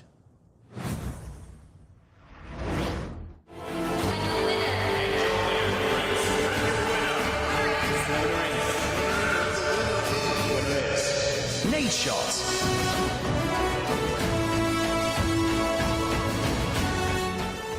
Well, wow. I mean, this is just surreal. First off, I want to say thank you to all the fans who have been with me every step of the way. You know, my first Major League Gaming event was in 2007 when I was 14 years old. And some years later, a few good men started following along, and they are the reason why I'm here today at the Esports Awards. And obviously, first and foremost, I want to say thank you to all those people that have been supporting me throughout these years, but thank you to the Esports Awards for even putting this event together. I feel like it's become a staple in the community every single year, and that's a legacy that I think is very important, just because there's a lot of folks that work hard every single day to make the dreams that young kids like I had when I was younger available today and have those opportunities today. We can't take that for granted. It's just an interesting place for me to be, because a perception of a decade, an esports personality of a decade, I mean, that holds a whole lot of weight. You know, my career has taken a lot of turns. I've had a lot of ups and downs. I've made more mistakes than I can count. But at the end of the day, you know, I've sort of grown up in front of everybody here and shared my life in a lot of ways that I never thought I would when I was, you know, this young kid going to his first MLG event, and going from a player to a team owner and trying to help facilitate those same dreams that I had when I was younger has been one of the biggest and deepest honors that I've had in my entire career. And to everybody at 100 Thieves, staff, past, present, future, I just want to say thank you for all the hard work that you put in and day out, because you guys make me look a lot smarter and better at my job than I actually am. To all the players that I've competed with on stage or in online tournaments, or if you've competed for 100 Thieves, won us championships, and fought hard on the main stages across all the titles that we've been a part of, thank you so much. Esports has changed so much in the last 10 years. And I feel lucky to have played even a small role in the growth of this industry. Really, all I'm going to do after this award show is get back to work, keep pounding the pavement, and try to leave this industry bigger than it was when I found it and when I was allowed to take part in it and have a career in this incredible space. So this is not something I'm going to take for granted. This is not something that I'll ever forget. I want to say thank you guys deeply with every fiber in my being. Thank you so much for allowing me to have the privilege to once again have a job in this industry and to be the winner of Esports Personality of the Decade. Just an honor that I would have never thought in my wildest dreams I'd be sitting here at 33 years old with a family, a second baby on the way, and being celebrated by some of my peers. And I just want to say congratulations to all the other finalists. You guys have obviously done an incredible job of making this place better for everyone that works day in and day out in esports. So I'm just blown away with happiness, excitement, and gratefulness. And I hope everybody who's watching, genuinely thank you so much. This means the world to me.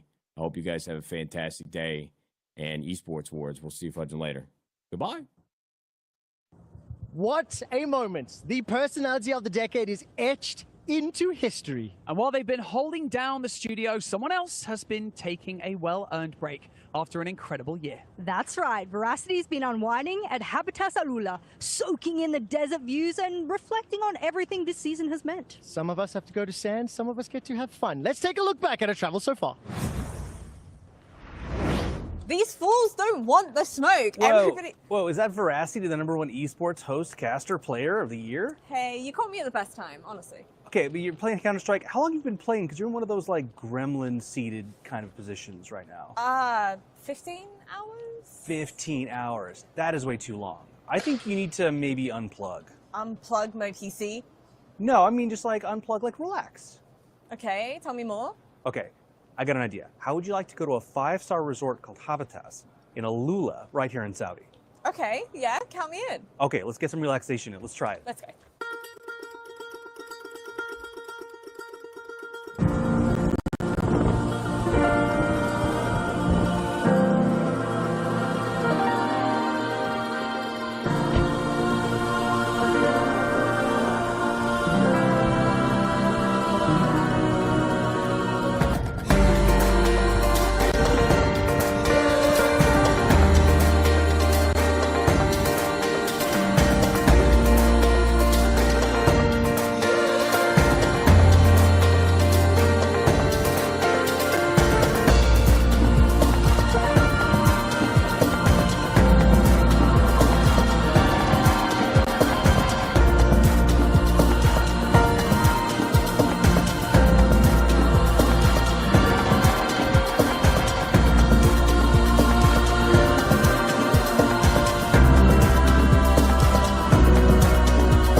Wow. I mean, that place just looks absolutely amazing and not fair, actually. I definitely agree with that. That's work. Fair. It's definitely not fair for me, guys, because I had to go dig up the time capsule, but Veracity got to go to a resort? Not fair at all. Alrighty, well, okay, since we're going through the unfairness, we're going to go back to Veracity live now in Alula. Veracity, how did you swindle where you are right now on stage? Well, honestly, guys, I wish I could tell you, but thanks to our good friends over here at Habitat, I've been having the time of my life.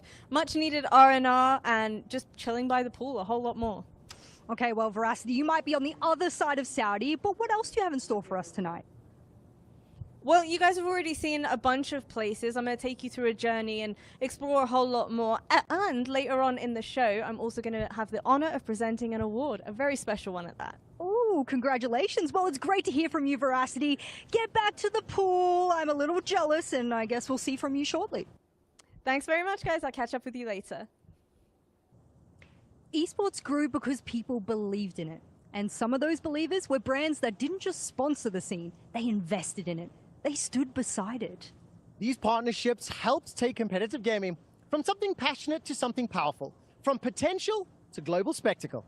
This award celebrates the brands that became part of the fabric of our community. Presenting this award, please welcome actress, singer, and cosplayer Myrtle Sorosa. I am Myrtle Sarasa, and here are your nominees for Commercial Partner of the Decade. Esports Commercial Partner of the Decade. Red Bull, Intel, Logitech G, Monster Energy, HyperX, MasterCard, Secret Lab, Razer, DHL, Corsair, Alienware.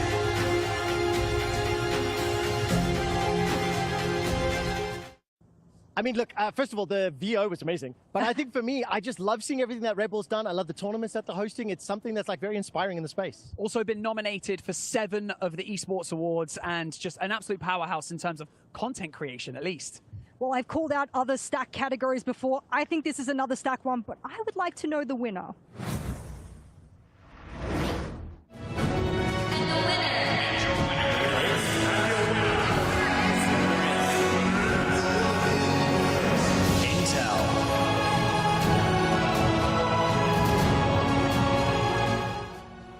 First off, I want to give a huge thank you to the Esports Awards and to everyone who voted for us.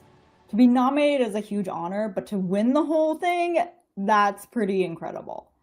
It's kind of wild to think that our partnership with EFG started in a little booth in a trade show nearly 2 decades ago. But now look at us. Intel Extreme Masters is selling out massive arenas, event after event, year after year, and it just keeps getting bigger. I mean, we have a major next year in Cologne. That's a pretty huge deal. And EFG has stood by our side for so many years and entertained our wild and sometimes mildly unhinged ideas. And together we've built something awesome. We've built the most prestigious esports event in the world, and it's only going to get bigger and better from here. We also want to give a huge shout out to our friends at Acer Predator, who have been supporters of this for the past few years. They've been incredible partners, and we're able to do something super cool with them, which is roll out the official IEM tournament PC, the Intel Core Ultra powered Acer Predator Orion 7000. That thing is awesome. Highly recommend that you go and check it out. And of course, none of this would even be remotely possible if it wasn't for all the incredible fans who've been tuning in from around the world or coming out to the events themselves. We've been so grateful for the immense support that we've gotten over the years, engaging with the millions upon millions of fans tuning in and supporting esports as a whole. We couldn't have done this without you guys. The team here at Intel, we've been gaming for decades. A lot of us have been working on IEM for several years, and some of us even started as fans of IEM well before we even started here at Intel. We're 100% committed to supporting esports and creating experiences that the fans will really enjoy. And we're excited to continue to create awesome things for many, many years to come. I know it's a bit tricky for the team to get together all in one room. We're spread out throughout the world, but here's some shout outs from the Intel crew. Wow, Esports Commercial Partner of the Decade. Huge thanks to all of our partners, players, fans, and of course the CPUs that powered all of those highlight reels, clutch plays, and of course the occasional rage quit. From LAN parties to packed arenas, thank you for letting us be part of the meta. Here's to the next decade of crispy one-taps, smooth peaks, and smoke that lands exactly where you meant to throw it.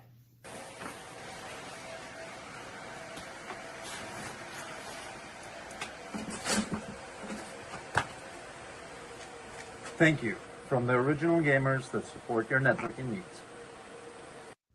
Thank you for this honor, and thank you to everyone who makes Intel Extreme Masters amazing. Receiving this award is an incredible honor for us. So thank you so much again. We're so excited to show you what we have planned next, so please stay tuned.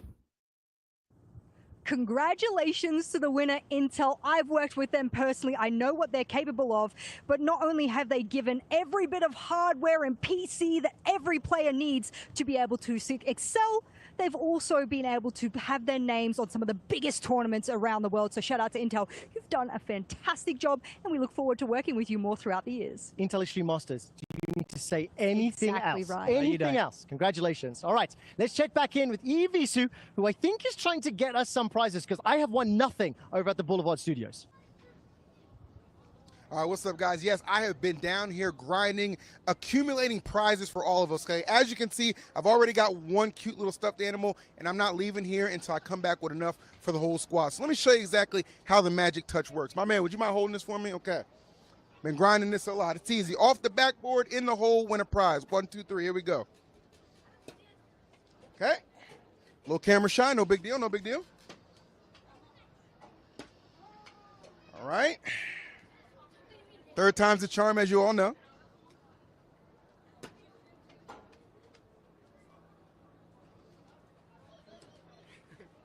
Yeah, unbelievable. How does this guy do it? I don't know, and I don't have time to answer that. So back to you guys in the studio.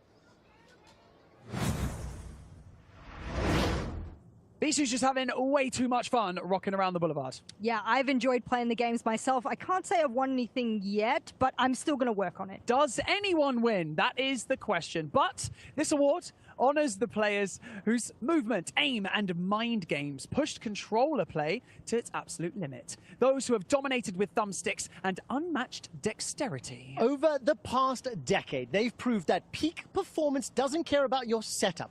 It cares about your skill. They've honed their craft on huge titles such as Call of Duty, Rocket League, Smash Brothers, Apex, Halo, and all things controller-based. For the past decade, we've seen multi-time, multi-game world champions. We're not just talking different patches or different meta, but entirely different games and mechanics. These names have struck fear into their opponents for the last 10 years. And here to present the nominees for the Esports Controller Player of the Decade is someone who knows a lot more about controllers than we do. What's up, everybody? This is Justin Wong. We're here live at Riyadh, and here are the nominees for the Esports Award Controller Player of the Decade. Esports Controller Player of the Decade. Turbo Pulsar.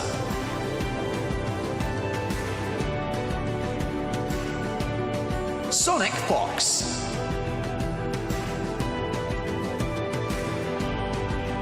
Snakebite.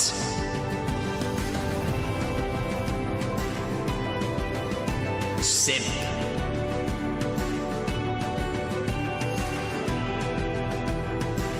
Shotzi.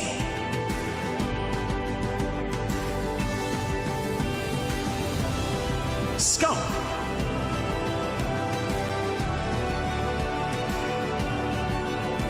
K-Dog.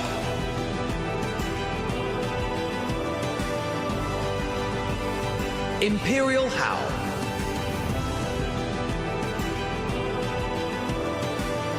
Hungry Box.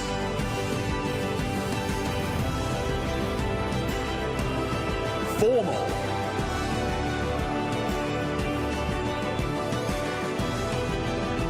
Crimsix.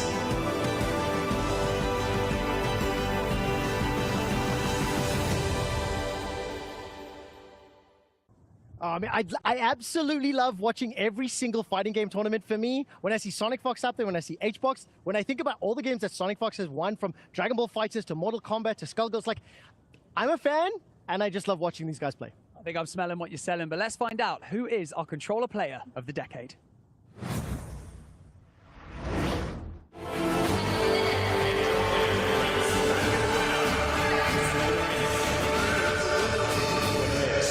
Shotzi.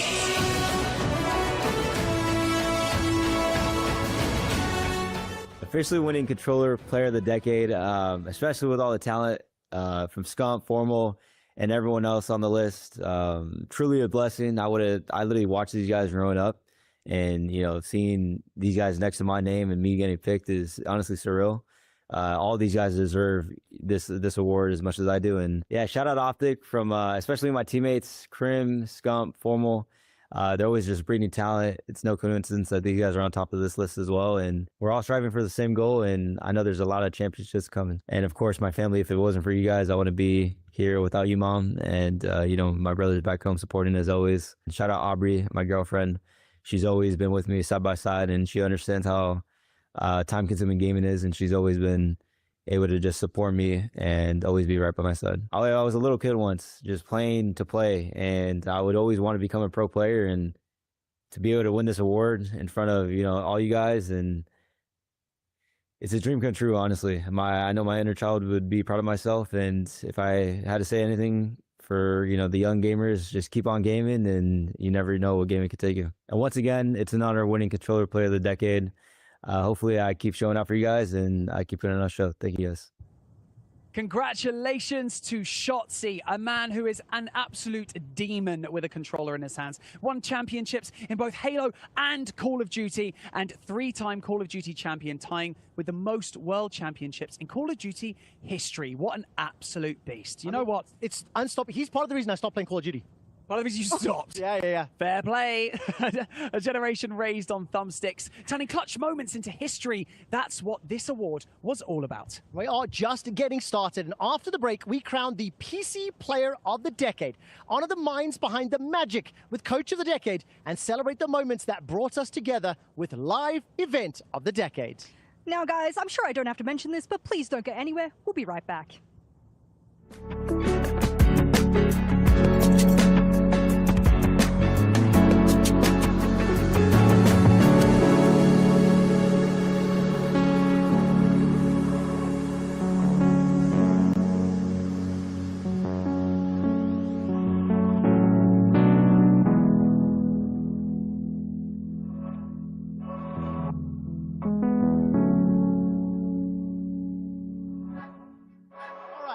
I've been out here all day.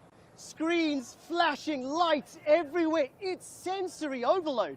At some point, your eyes just give out. That's why I don't roll into the boulevard without these. Clean, sharp, and built for any situation. Style? Absolutely. Function? Even more so. But it's not just about surviving the stage. Backstage, I'm on screen for hours. Prep, socials, footage, repeat. But that's why I have these. These are the Prism gaming lenses, built specifically for screen time. Less eye strain, more clarity, and that same Oakley precision.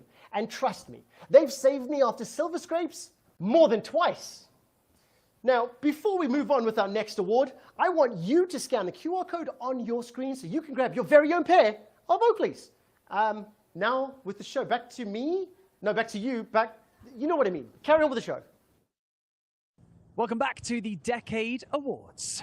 Coming up next, we have the award for the Esports Player of the Decade, and that's on PC, of course, guys. It's an award where we get to honor people that inspired me to become a player a decade ago. You've already heard from me. I got to start about 10 years ago, and I'm so excited to be here celebrating the best of the best. Toppling dynasties while building their own legacies and becoming kings. Over the last decade, we have seen eras come and go, but these players have remained, defeating all that stood before them whilst building their own futures. They've created the biggest moments, they've had the biggest plays. And to present these nominees for Esports PC Player of the Decade, let's find out who they are. So this platform is near and dear to my heart. This is where my gaming life started, and I've spent many, many hours on this platform over the years. And it's been incredible to see so many of the nominees here at TWC in 2025. PC Esports has delivered unforgettable moments and legendary performances. This award celebrates players who inspired millions through skill, creativity, and lasting impact. They didn't play the game, they changed it. And the nominees for the PC Esports Player of the Decade are Esports PC Player of the Decade, Aspas,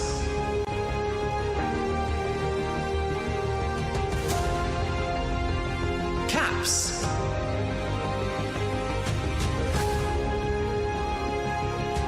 Zera.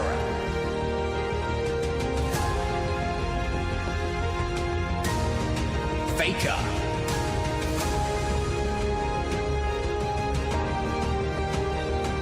Miposhka.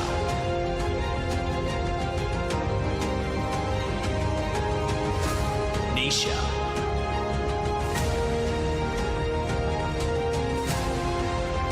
No Tail.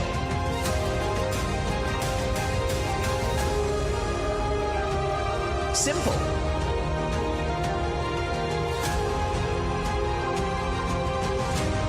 Zywoo.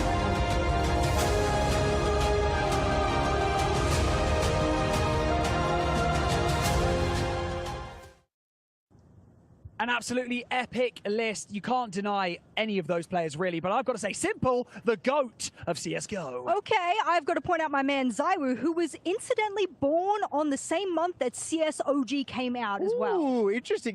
Let's also forget there's a bunch of Dota players in there as well. But we need to find out who is the winner.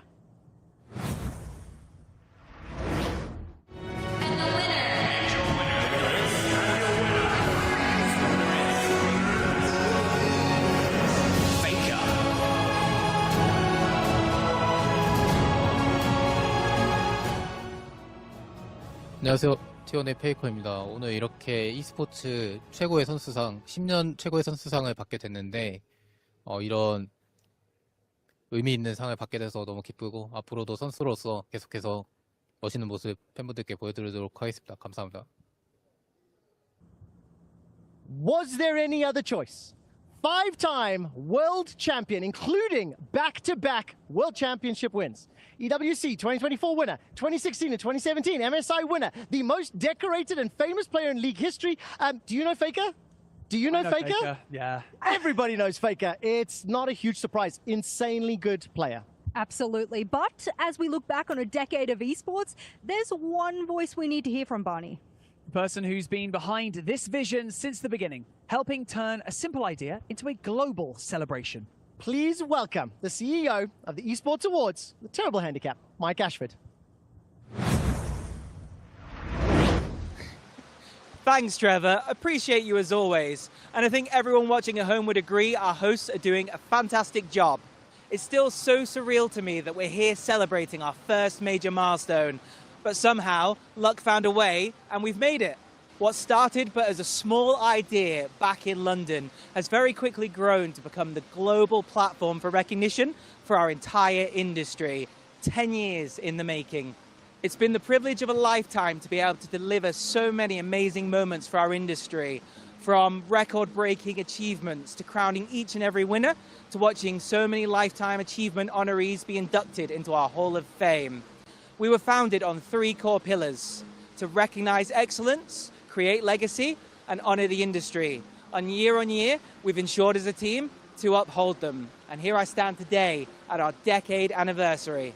I'd like to think we'll continue to achieve those goals for the next decade, but it certainly hasn't been possible without the strong support of so many individuals and so many collectives that allow this to work. I like to think in a way each and every year we crowdsource our award show. So firstly, I'd like to thank our incredible panel of judges who year on year volunteer so much time and contribute so much to this process that ends in each and every one of our winners taking home an Esports Awards trophy.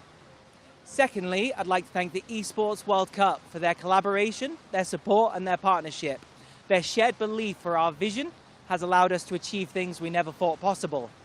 And lastly, I'd like to thank the esports community. Each and every person who tunes in, who watches and who votes on the Esports Awards helps to shape and guide this. From the 16 awards we started with back in London to the 30+ awards you see us with today. Tonight is a truly remarkable occasion, a once-in-a-lifetime chance to showcase and shine a light on so many different legacies over such a 10-year as a decade. 10 years of defining moments all come down to this very night.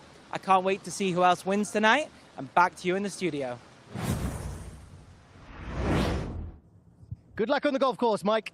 Esports is a truly global industry. We always talk about the teams who travel, but we also like to see the other groups that travel. You, the fans. The super fans, the ones who represent their favorite teams everywhere they go. bringing team spirit and atmosphere to the arenas. We're going from the Green Wall to the Golden Hornets to the KC Ultras. Without the fans, there would be no esports.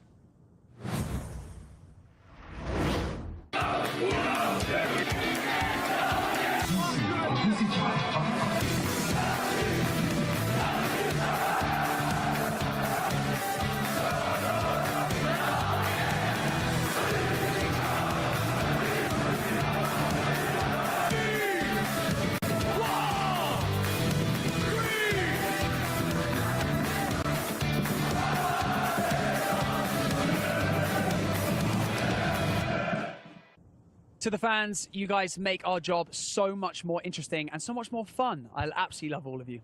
Now, they are the ones behind the screen, behind the players, behind the strategy. Coaches don't always get the spotlight, but they have become an essential part of what it means to compete at the highest levels. They lead, they teach, and they carry the pressure that most people never see. The best coaches change not just games, but entire teams. Presenting this award is someone who spent his career surrounded by some of the best, a name synonymous with excellence in esports. Please welcome the one and only T1 Faker. 10년 최고의 코치상 후보자 여러분들을 만나 뵙겠습니다. Esports Coach of the Decade. Sonic.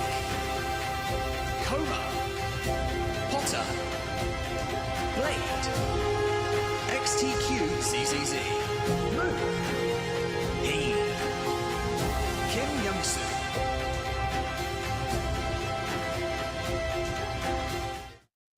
Oh, as someone who has been a coach in her career, I looked up to the likes of Xtas, for example, from Team Vitality.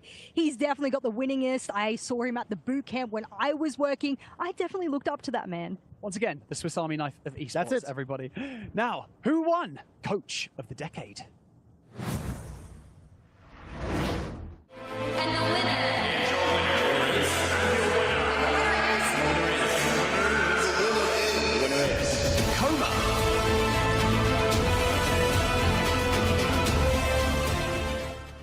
지난 10년 동안 이런 베스트 코치상을 받게 돼서 진심으로 감사드리고 영광스럽게 생각하고 있습니다.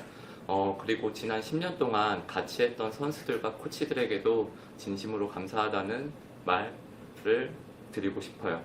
그리고 이후에도 이제 이렇게 계속 좋은 상을 받을 수 있도록 선수들과 스태프들과 최선을 다하는 모습을 보여드리도록 하겠습니다. 그리고 지금 저희 T1 선수들과 코치들 많은 응원 부탁드리겠습니다. 다시 한번 이런 상을 받게 돼서 영광스럽고 감사하게 생각하고 있습니다. 감사합니다. Congratulations to Coma. He has won 4 World Championships, 2 of which were in the last 10 years. EWC 2024 and MSI 2017. He also famously coached T1, but also took over as coach for Damwon Gaming, which saw them win both the spring and summer 2021 LCK splits. Undoubtedly one of the largest impacts in any League of Legends team, and obviously huge impact on the esports world. Now tonight, we have celebrated all of the things that have gone according to plan. But anyone involved in running an esports tournament or broadcast or event will tell you it is not easy. There is a lot to prepare for and various well outside of your control. Trust me, the Esports Awards knows all about this. Who can forget Deji's presentation when he did the award back in 2018? Yeah, okay, so let's just poke a little bit more fun and take a look back at some of the biggest fails and moments gone less than right over the last decade of esports. Esports Exotic. Monkey Bet again with a breaker rotation. Brings Drally into the play. Atomic misses! Massive mistake! To force into GameStop. Wait, Lambert's dead. He's dead. Oh boy, what's happened? Now, maybe no. Huge clear from Carmen Court. They're in the trenches right now. Are you kidding me? 他会虚空。不是，我跟你说，不是他想搬飞机。你知道什么意思吗？他想搬飞机，选到飞机了。他对面好像真这样，我跟你说，他要搬飞机，他双手插头了，反杀都没了。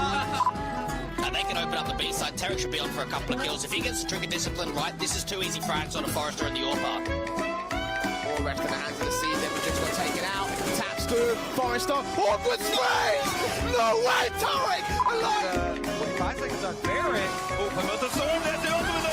Oh no!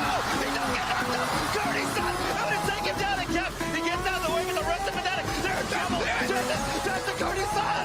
You could see the idea behind that from Astralis. Get that plant down so quickly. You have someone looking hut, you have Device looking Hello, ramp room. Wait, he's the only one with the kit. What are they doing? They're not finding the bomb? No. No one's No. Oh, There could be please God. absolutely no way. This can't be No. real. Oh, No, G2. holy shit. This can't be real. How have they done that? No. Standy is stuck between a rock, a hard place, and a harder place. This due to the fact that LAG are all surrounding him, but Standy will get free info here onto Assault. Quickly finds the kill. He's going for the assassination. Didn't hold the button now long enough.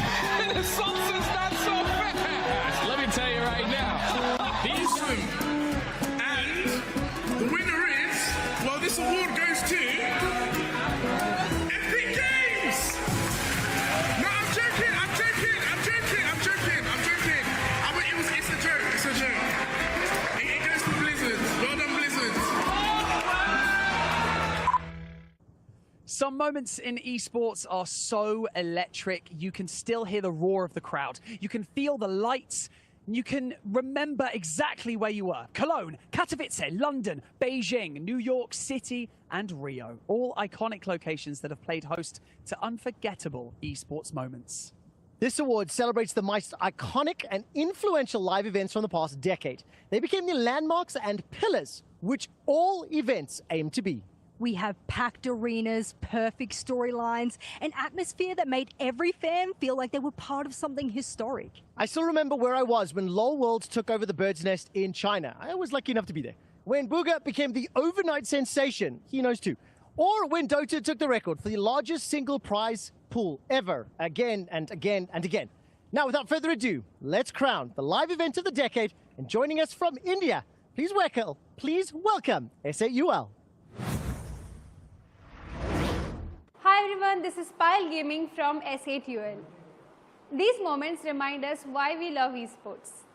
They bring fans together and create memories for life. Here are the nominees for the live event of the decade. Esports Live Event of the Decade. League of Legends Worlds 2017. Esports World Cup 2024. The International 8.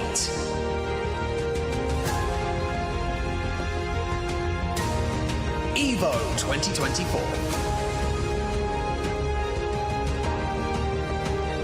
Fortnite World Cup 2019. IEM Katowice 2017.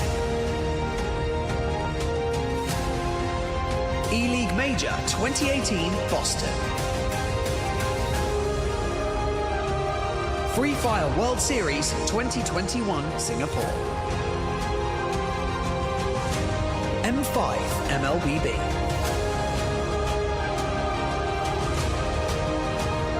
Call of Duty League 2020 Playoffs.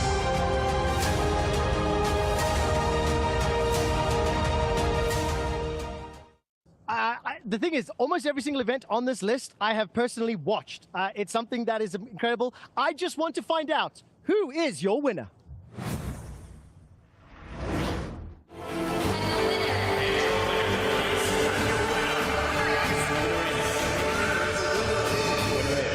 League of Legends Worlds 2017.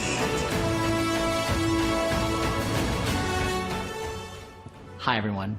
It is a privilege to accept the Esports Live Event of the Decade Award on behalf of all of us here at Riot.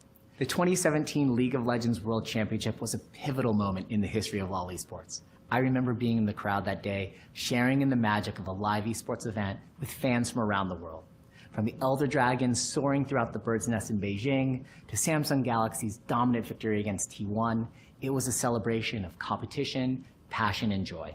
It was a moment where we were united as a community, rising as one, connected by our shared love for League of Legends. It was truly an event to remember. Tonight, we're honored to accept this award. To every esports fan, to every league player, to every partner and rioter throughout the years, Thank you for pushing us to be the best version of ourselves. Thank you very much. And of course, congratulations, League of Legends Worlds 2017. I'm starting to understand why I'm on the show. This was, of course, the very first ever Worlds in an Olympic venue, the Beijing National Stadium. Bird's Nest with a capacity of 80,000 people. The opening ceremony for the final featured the augmented reality Elder Dragon during the musical performance. And of course, it's the second highest prize pool in League of Legends history. I could go on. There's a whole lot of facts. I'm not going to. What I will say instead is, let's check back in with our man in the field, EEVSU, to see what's been going on at the Boulevard. My bad. Whew! I might have got a little carried away here, Boulevard City. Like I said, so many things you can do, guys. I wish you were down here with me, including that amazing slide right there. Unfortunately, though, it doesn't lead me to the prizes right behind me, but that's okay because we still got plenty of things we can actually check out, including the down clown, okay? Now look, I'm out of tickets, okay? I'm out of credits. I might have did a little too ham on the slide, but guess what, baby? It's okay because I got the motion, and I wish you guys could leave your perch and your position to come down and chill with me, but luckily for you, I'm having enough fun for the lot of us. Thank you so much, E. The Boulevard is buzzing, and you can feel just how much this night really means to everybody here in Riyadh. But, Trevor, we're not done exploring just yet. While the Boulevard brings the energy, Alula brings the perspective. And standing by in one of the most breathtaking settings on Earth is Veracity, live from Al Ula. How are you holding up over there, Veracity? Yeah, guys, I'm currently still here in Habitats in Alula and having the time of my life watching the show. Of course, you guys are killing it. Well, it's great to see that you at least made it on time, unlike Phil. Yeah, that's right, V. So even though I'm having the time of my life right now, I still managed to make it here on time. So you better fix up for the rest of the show. Back to you guys. Thank you so much, Veracity. We're looking forward to hearing more from you later on in the show. But now, it is time for our next award.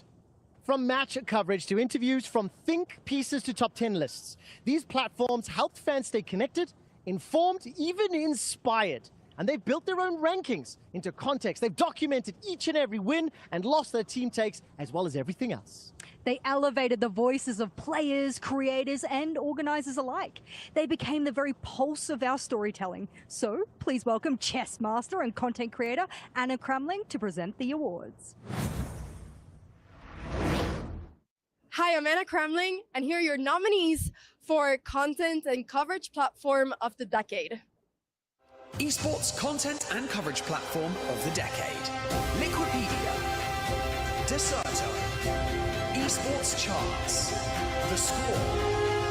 HLTV. Esports Insider.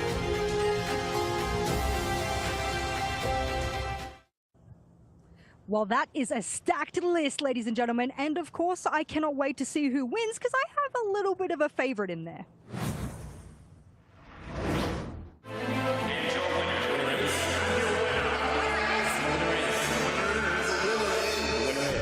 Liquipedia.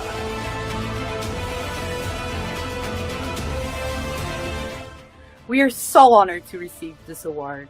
First, we'd like to thank all the people who have helped make Liquipedia what it is today, your home for esports.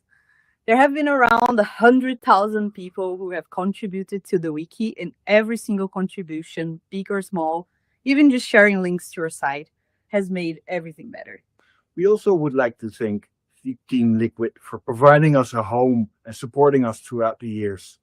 Special shout out goes to Victor Nazgul Golsons, our co-CEO and founder of Team Liquid, for believing in us and in the project and being a champion throughout the years to support our growth.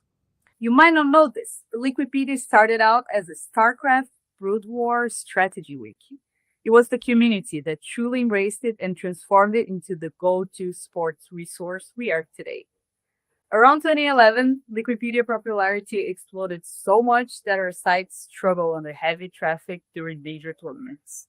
But after countless updates and improvements, eventually we became the most trusted resource in the scene. I speak for all of our team when I say it's an honor for us to accept this award on behalf of our community. Thank you again for this wonderful recognition. Let's keep on building an even better resource to spread the love of esports to the largest audience possible. Thank you so much. Congratulations, Liquipedia. I said I had a bias going into this one, and that's probably because over the past 10 years, they've had over 10 million users a month. I might be 9 million of them, boys, just saying with how much I couldn't do my used job it. without them. Exactly right. They've had over 100 pieces of content edited or published per day, and they cover pretty much every game that every single one of us has ever worked on. They keep it live updated, and to the volunteers that also work in part of Liquipedia, this is a congratulation to you as well. This award honors the companies that didn't just release a game, but built an ecosystem, one that welcomed players, rewarded competitors, and grew the culture from the ground up. They created ecosystems within an ecosystem with lore, storytelling worthy of Hollywood, and so much more. From patch notes to world championships, these publishers help shape the soul of competitive gaming. The nominees are also cumulatively the reason that I know how to, frankly, flame in every single genre out there. Presenting the award, creator, competitor, and someone who has spent plenty of hours testing these very titles at the highest level. Please let me welcome Apex legend, Timmy. Hi, it's Timmy. I'm here to announce the Esports Publisher of the Decade. Here are your nominees. Esports Publisher of the Decade. Riot Games. Valve. Activision Blizzard. Epic Games. EA. Tencent. Krafton. Moonton. Ubisoft.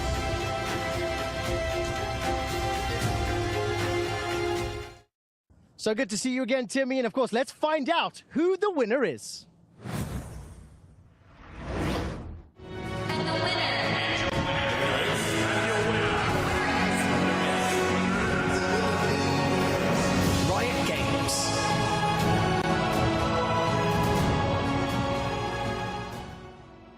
Hey everyone, I'm truly humbled to accept the Esports Publisher of the Decade Award on behalf of Riot. Esports has always been about more than just great games. It's about building communities and creating unforgettable moments for players and fans everywhere. From the earliest League of Legends tournaments to today's global stages for League, TFT, and Valorant, our goal has been to support competitive play and to make esports a meaningful pursuit for players around the world.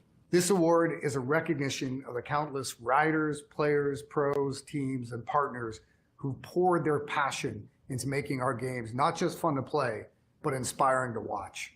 It's also a reminder of our responsibility to keep pushing esports forward, to keep innovating, and to ensure these games remain vibrant and competitive for decades to come. To our fans around the world, thank you. Your passion fuels everything we do. We're proud to share this moment with all of you, and we can't wait to see where the next decade takes us together. Thank you.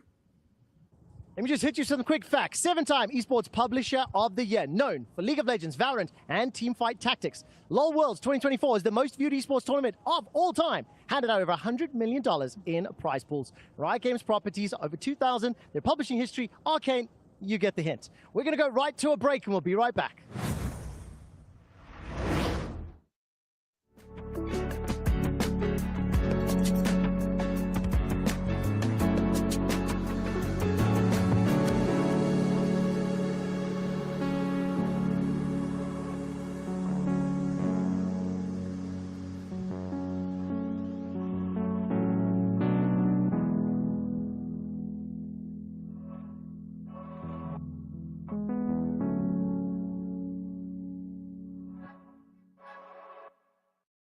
Welcome back to the Decade Awards. Throughout the last decade, we have seen competition of the highest caliber, pushing players to their limits. And what this brings is a highlight reel for the ages. There's clutches, there's comebacks, and plays so good, we're unsure how they all even happened. These moments did not just win games, they made history. The Esports Awards have dug through the archives, so strap in, because we are taking a trip down memory lane to witness some of the best plays from the last decade.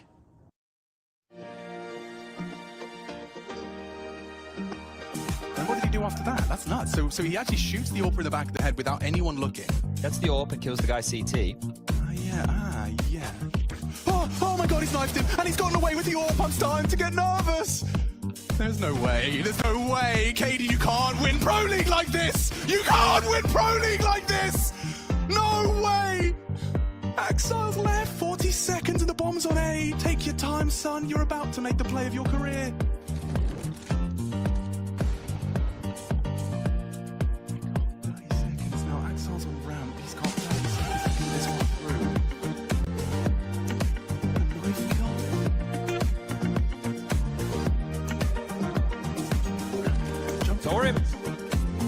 To hit this shot, and he's done it for heroic.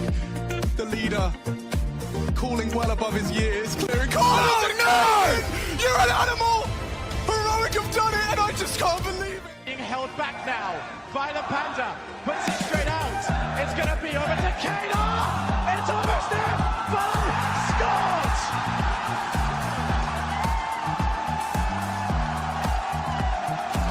The shot unanswered from Kato. Season long attempts to port from Turbo, and he won't let up now. 4 seconds left. NRG need this immediately. They've got the kickoff in their favor. Kato tries to clear. It is almost there. It just has to hit the floor. Violet Panda puts it a long way, and it's almost there. Justin keeps it alive. Turbo wasn't there.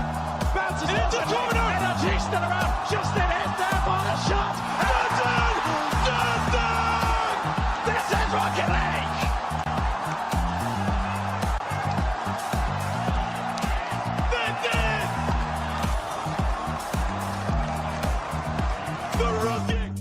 The answer to that problem. Neptuno down again. The Herald disaster generally for the Fusion, and Carpe wasn't far behind. Prophet with 3. He's killed 4 players now on his own. And the Spitfire are coming through with this one. Prophet finds. And Ona, very close here. Pressure on you, Shadow and Strike going wide. Shun tries to dash across the wall, but immediately he's locked up, goes in with the catapult, and Gumayushi pops the Feather Storm. Ona looks to re-engage onto Onsha, down to half HP. Ben gets onto the back line, Gumayushi cleanses away, but Ben has already put him in the dirt. Kevin is next up. BLG find 2, T1 able to back away for the moment, but the TP behind by Ben as he looks for a little bit more. Oh, they go back in. Baker flashes in, and down goes Knight. Once again, when you need someone, when you need anyone to stand up and show just what this game's all about, it's Baker. He finds another T155, and alongside it, the Baron in their minds. The heroes entrance. Scup with a kill, Priest with a kill. It's all attached now. The comeback seems to be dead. The comeback seems to be dead. He runs through his own artillery. He runs through his own artillery, and now it's a 1 versus 1. Yeah, but Krim knows where he's going. Krim has read this perfectly, but I think Attach saw him. Did Attach see him? One-on-one. One-on-one. Krim's in the sight. Attach tracking back. Krim goes low on him. I think he might have saw him. Ring around the rosy. Attach to the other side. 20 seconds on the clock. Krim's got to find the kill or get this planted. Oh my god, Krim's hitting the back. Attach comes back. Here's the gunfight! Attach is able to win it! FaZe Clan up 2-0 with the 1-5 comeback. Kidding me? What a play out of Attach. Turned up. Wild now on his play. Jorgemont with the bucket in his hand. He's even dodged the flash. APM off the bloody chance from this guy. Now wants to pave the way. Winning one of the blades. We're moving away from that dart. Nades flying through and forwards. This is a site that's going to be gained now for them, and they're already getting that plant down. Demon 1, take matters into your own hands here. Chance to really wrangle back. Fate and Control. Crashes with the firing line. Making sure that nobody can really take it. Adjustments. Right! Jorgemont! Goodness me! What is that finish? What an outrageous way to jet!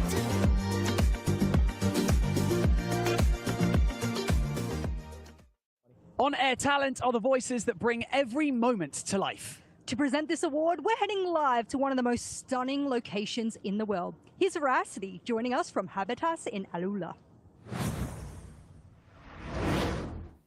Throughout this past year alone, we've had esports players embark on the journey of a lifetime, over and over again. Each one with their own unique struggles, hurdles, and successes. And the talent in our industry are no different.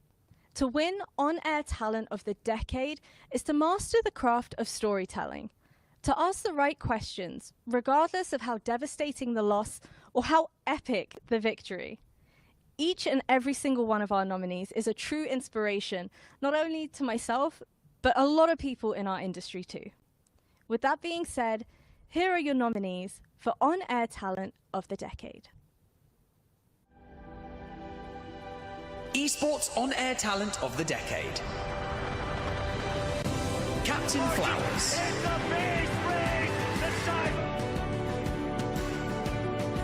Dash. Welcome to week 4 of the LCS. Where it appeared. Golden Boy. Are you ready? Kobe. I want my shiny arms. I want the gold.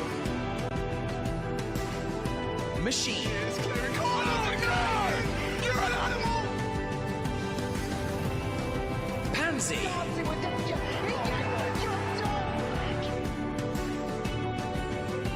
Puckett. Buddy, I'm Chris Bucket, and it's time for your MLT ESPN.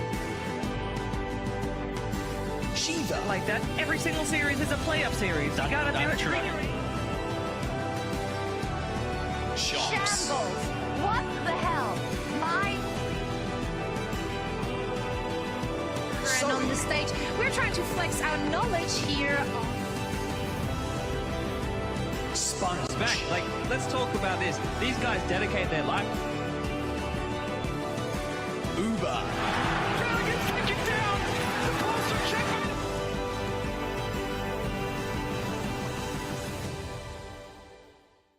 So many good names, and obviously for the three of us, arguably the most important category. Let's find out who the winner is.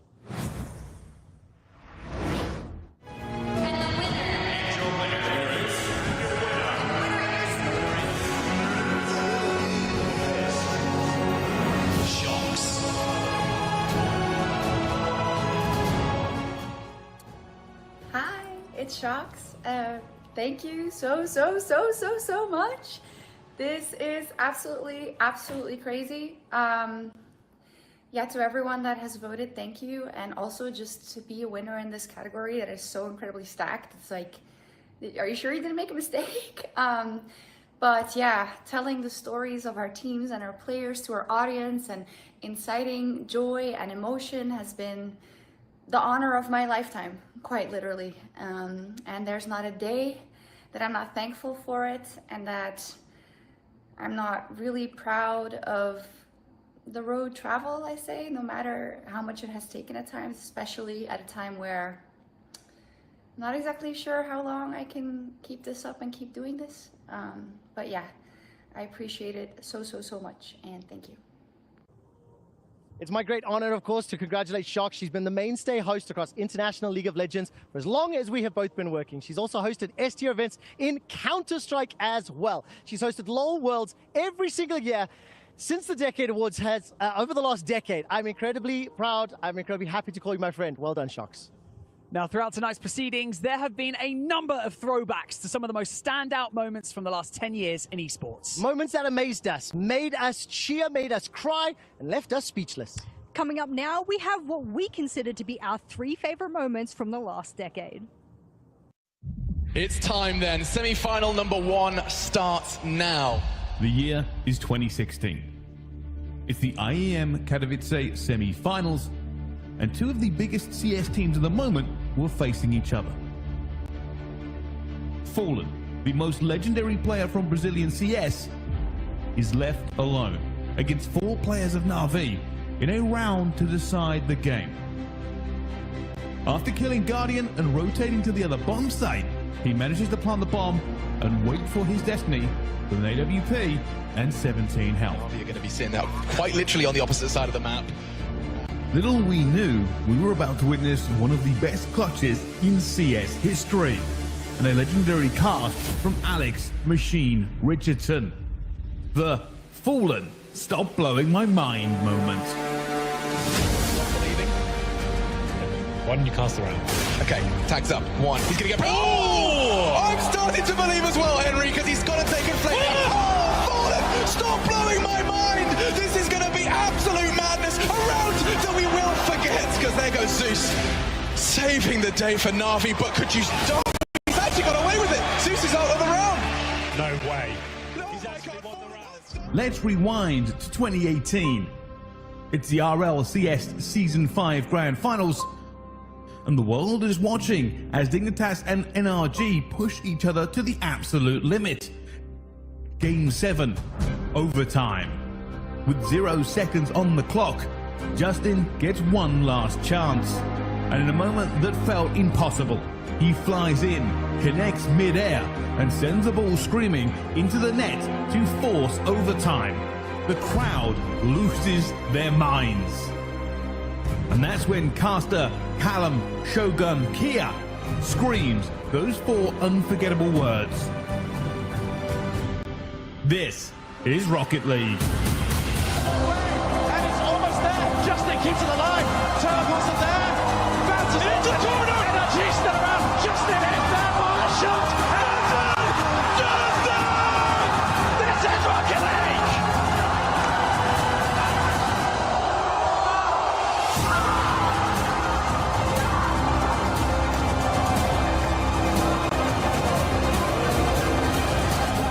After years of near misses and heartbreaks, T1 will back on top in 2023, but could they do it again? That was the question heading into Worlds 2024. The answer? A resounding yes. With Faker leading a new generation of stars, T1 stormed through the tournament, showing once again why they are the most storied franchise in league history. In the finals, they faced Billy Gaming, and after a fierce game of back and forth, T1 took the win. T1 secured their 5th title overall, and now a 5-time world champion cemented his place as the greatest player of all time. T1 became the first team to win back-to-back world championships and secured their 5th title overall. Faker, now a 5-time world champion, cemented his place as the greatest player of all time.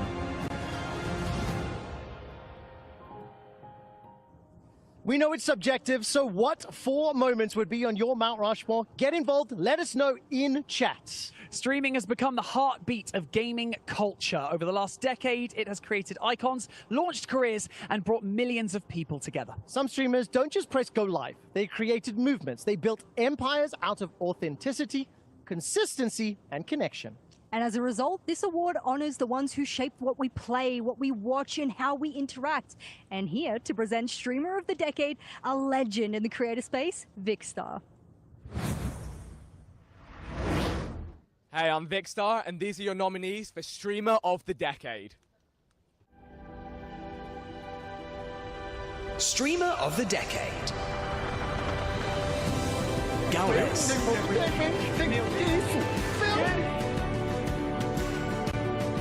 Kameto.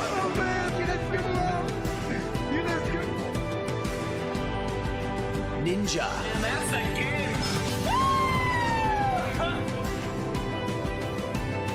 Pokimane. Out of the forest. You let us have this. Ibai. Consecutivo al récord del mundo en Twitch. Hoy no solo es un récord del Rivers GG.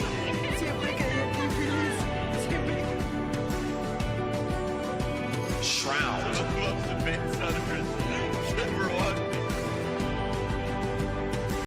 Soda Popping.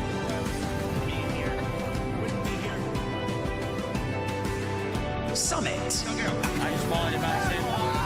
No! Tarek. Doggy. I'm playing like a dog. Tim the Tanner.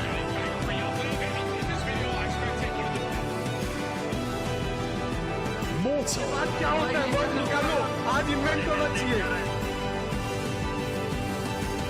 Tyler White. Beat by 5 in Norfolk W by 5 games. XQC.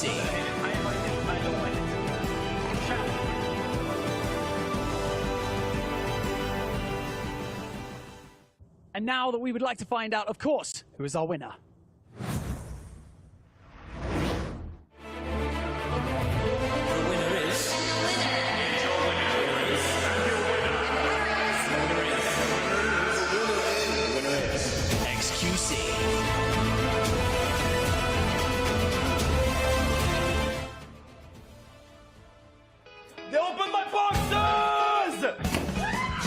rezzed! Get rezzed! Get out, still but I can hear myself, I'm like, it's a, oh.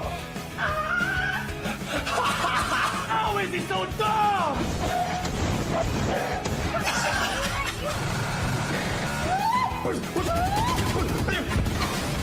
How does that not hit? Wires, sound pads, speakers!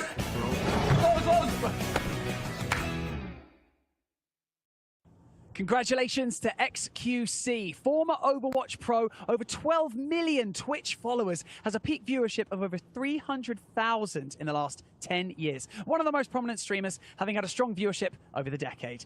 The Esports World Cup is a global celebration of competitive excellence and esports fandom, featuring 2,000 players from over 100 countries competing across a multitude of games for a record-breaking prize pool. Esports World Cup 2025 competition and festival unite the world's best games, players, and clubs under one banner in the largest ever celebration of esports and gaming culture.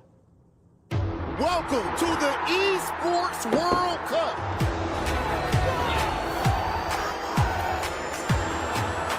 He's got a taste for blood now. The greatest players in the world are here. Cross the line to take victory. The final elimination. This is the time to shine!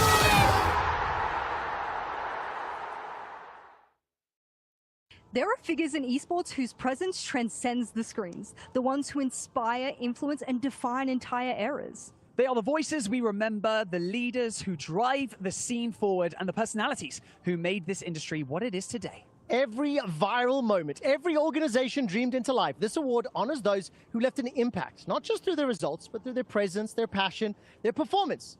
As we turn our attention to Team of the Decade, it is a huge honor for me to introduce the man to talk about the nominees. It's Tony Hawk. Hey, what's up? It's Tony Hawk, pro skater.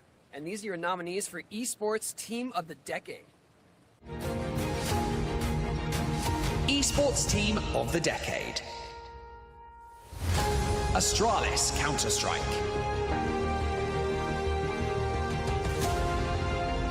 FaZe Call of Duty.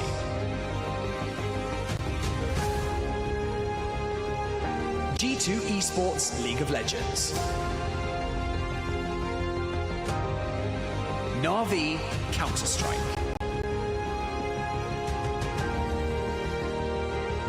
OG Dota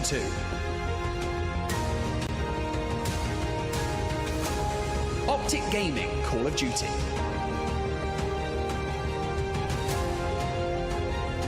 T1 League of Legends. Team BDS Rainbow Six.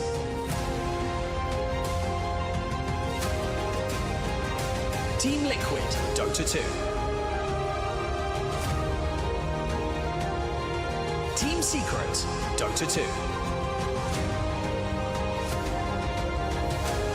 Team Vitality Counter-Strike.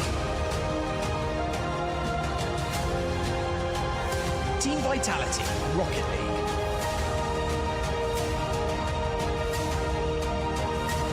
TSM Apex Legends.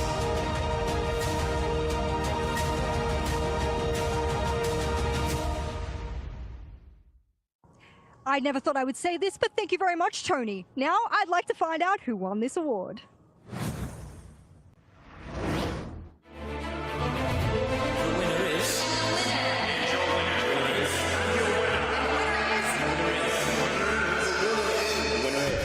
T1 League of Legends. Very happy to receive this award, Team of the Decade, for our team.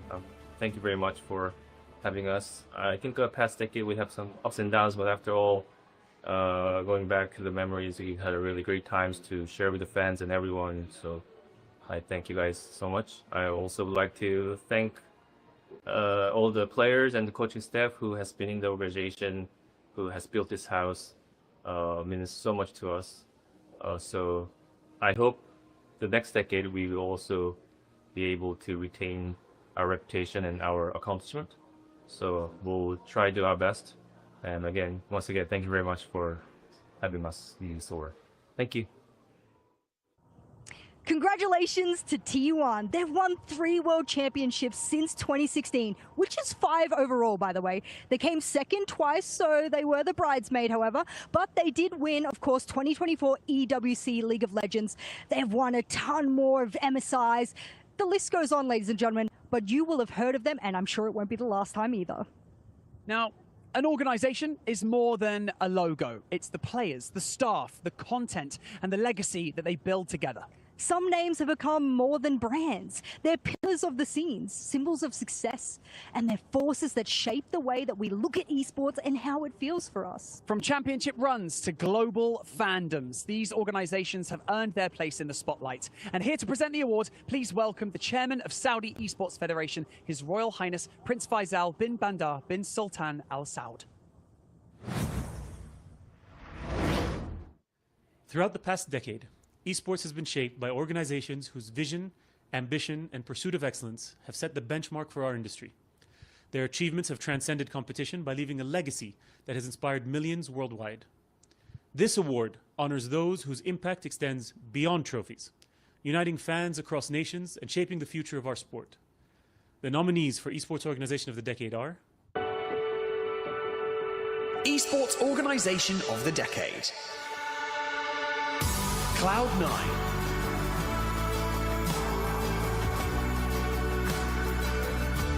G2 Esports.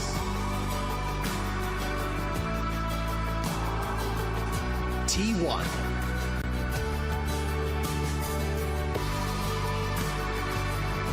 Optic Gaming.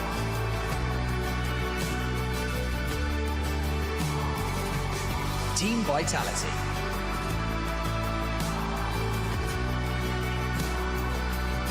Team Liquid.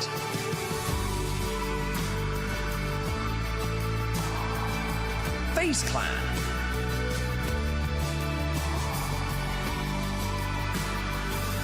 Fnatic.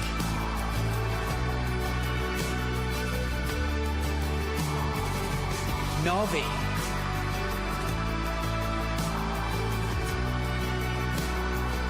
Gen G.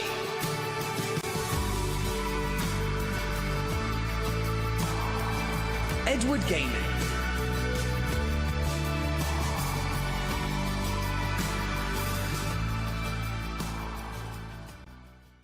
And now we get to find out exactly who won.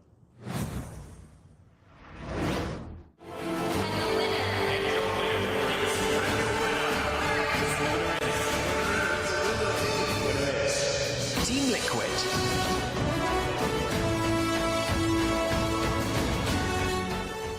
I am so honored and humbled to accept the Esports Organization of the Decade Award. First off, I'd like to thank the Esports Awards and the panel that made this tough decision. I'd also like to thank all of the staff at Team Liquid and all of our players and teams all around the world that have come together to make decisions about what we do here at Team Liquid over the last decade, sticking to our values and putting winning at the forefront of our organization. The past 25 years has been all about the people. And this award for Team Liquid isn't just for us, it's for the community. From our partners to our incredible staff, and of course the iconic players that have played for us throughout the years. And none of this would have been possible without the dedicated and amazing fans that we have here at Team Liquid. You've been following us, you've been watching our content, you've been engaging through our wins and our losses, and thank you for all of your love and appreciation of the organization. Without you, we would be nothing. And to everyone who's been with us on this journey, thank you for believing in our vision. And we're just getting warmed up. Let's go Liquid.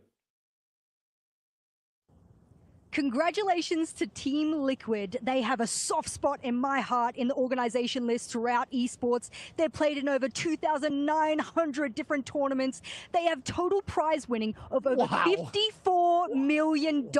And that's US dollars, ladies and gentlemen, whilst also being the most successful organizations in competitive esports, whilst they kept up with some lifestyle stuff as well, collaborations with Marvel and so much more. Congratulations, guys. You deserve it. No one confused where the dollars were coming from, Jess. As we wrap up a decade of esports, it is only right that we hear from the people on the ground once again, in places where the industry lives and breathes. So before we seal this time capsule, let's check in one last time with Visu, live from the Boulevard. How have your celebrations for the Decade Awards been down there?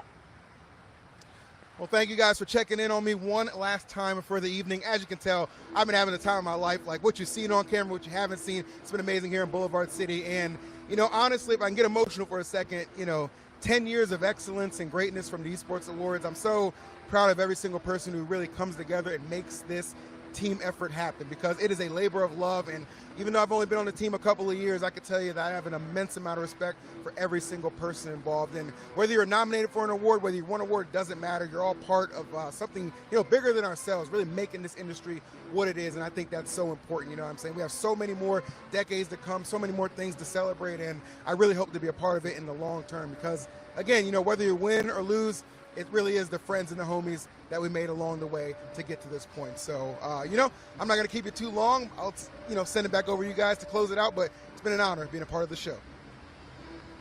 And from the energy of the Boulevard to the calm of Alula, we head now to one of the most peaceful corners of this celebration. Habitas, a place for reflection and the perfect setting to take in everything that this night has meant. Standing by with her final thoughts, Veracity. Honestly, I couldn't agree more. 10 years in esports is a huge accomplishment and achievement, so every single one of our nominees should be thoroughly proud of themselves. You guys on the desk have been crushing it. Everybody at the Esports Awards is putting on amazing content, a fantastic show, and I cannot wait for the next 10 years of our industry. What we witnessed tonight wasn't just a celebration. It was a record, a memory, a mark in time. We didn't just honor the names etched into trophies. We honored the effort behind them. The late nights, the missed holidays, the patched metas, the broken keyboards, the doubts, and the dreams that just refused to die. Esports began in the 90s, as did I, and this industry stood on belief that games could be sport, that players could be stars, that pixels could mean something. And what we're building here isn't just temporary, it was transformative. And look at us now. Look at us now. We're not just watching esports, we're living it. We're building it. We're taking it further than anybody thought was possible. We've celebrated the creators who redefined the connection, the coaches who saw the path before anyone else, the players who didn't just win, they changed how the game was played. We've watched communities grow, orgs rise, formats shift, and competition itself evolve. The Esports Awards has also evolved throughout this last decade and has been a decade of firsts, of breakthroughs, and of history. And now, as we close this chapter, we do it with a sense of weight and of pride. Because this night, this show, this moment, it's a time capsule of everything that we've already become. But like any time capsule worth sealing, it's not just about the past. It's about protecting the promise of what's ahead. We say thank you to the players, to the fans, the founders, the dreamers, the ones who kept showing up no matter what. The capsule is sealed, and it belongs to the next 10 years, a new generation, a new frontier. And somewhere out there, someone is about to start playing on a mouse and keyboard for the first time, not a controller. And they will start the journey that will bring them right here. That's the beauty of this moment. It doesn't end here. It echoes, it inspires, it sets the stage for what's next. On behalf of all of us here at the Esports Awards, we want to say thank you for the decade that we have built together. And to everyone watching at home, without your support, without your views, without your likes, without your subscribes, we don't have jobs. Thank you so much. Thank you for supporting the industry. Thank you. Good night. We'll see you soon.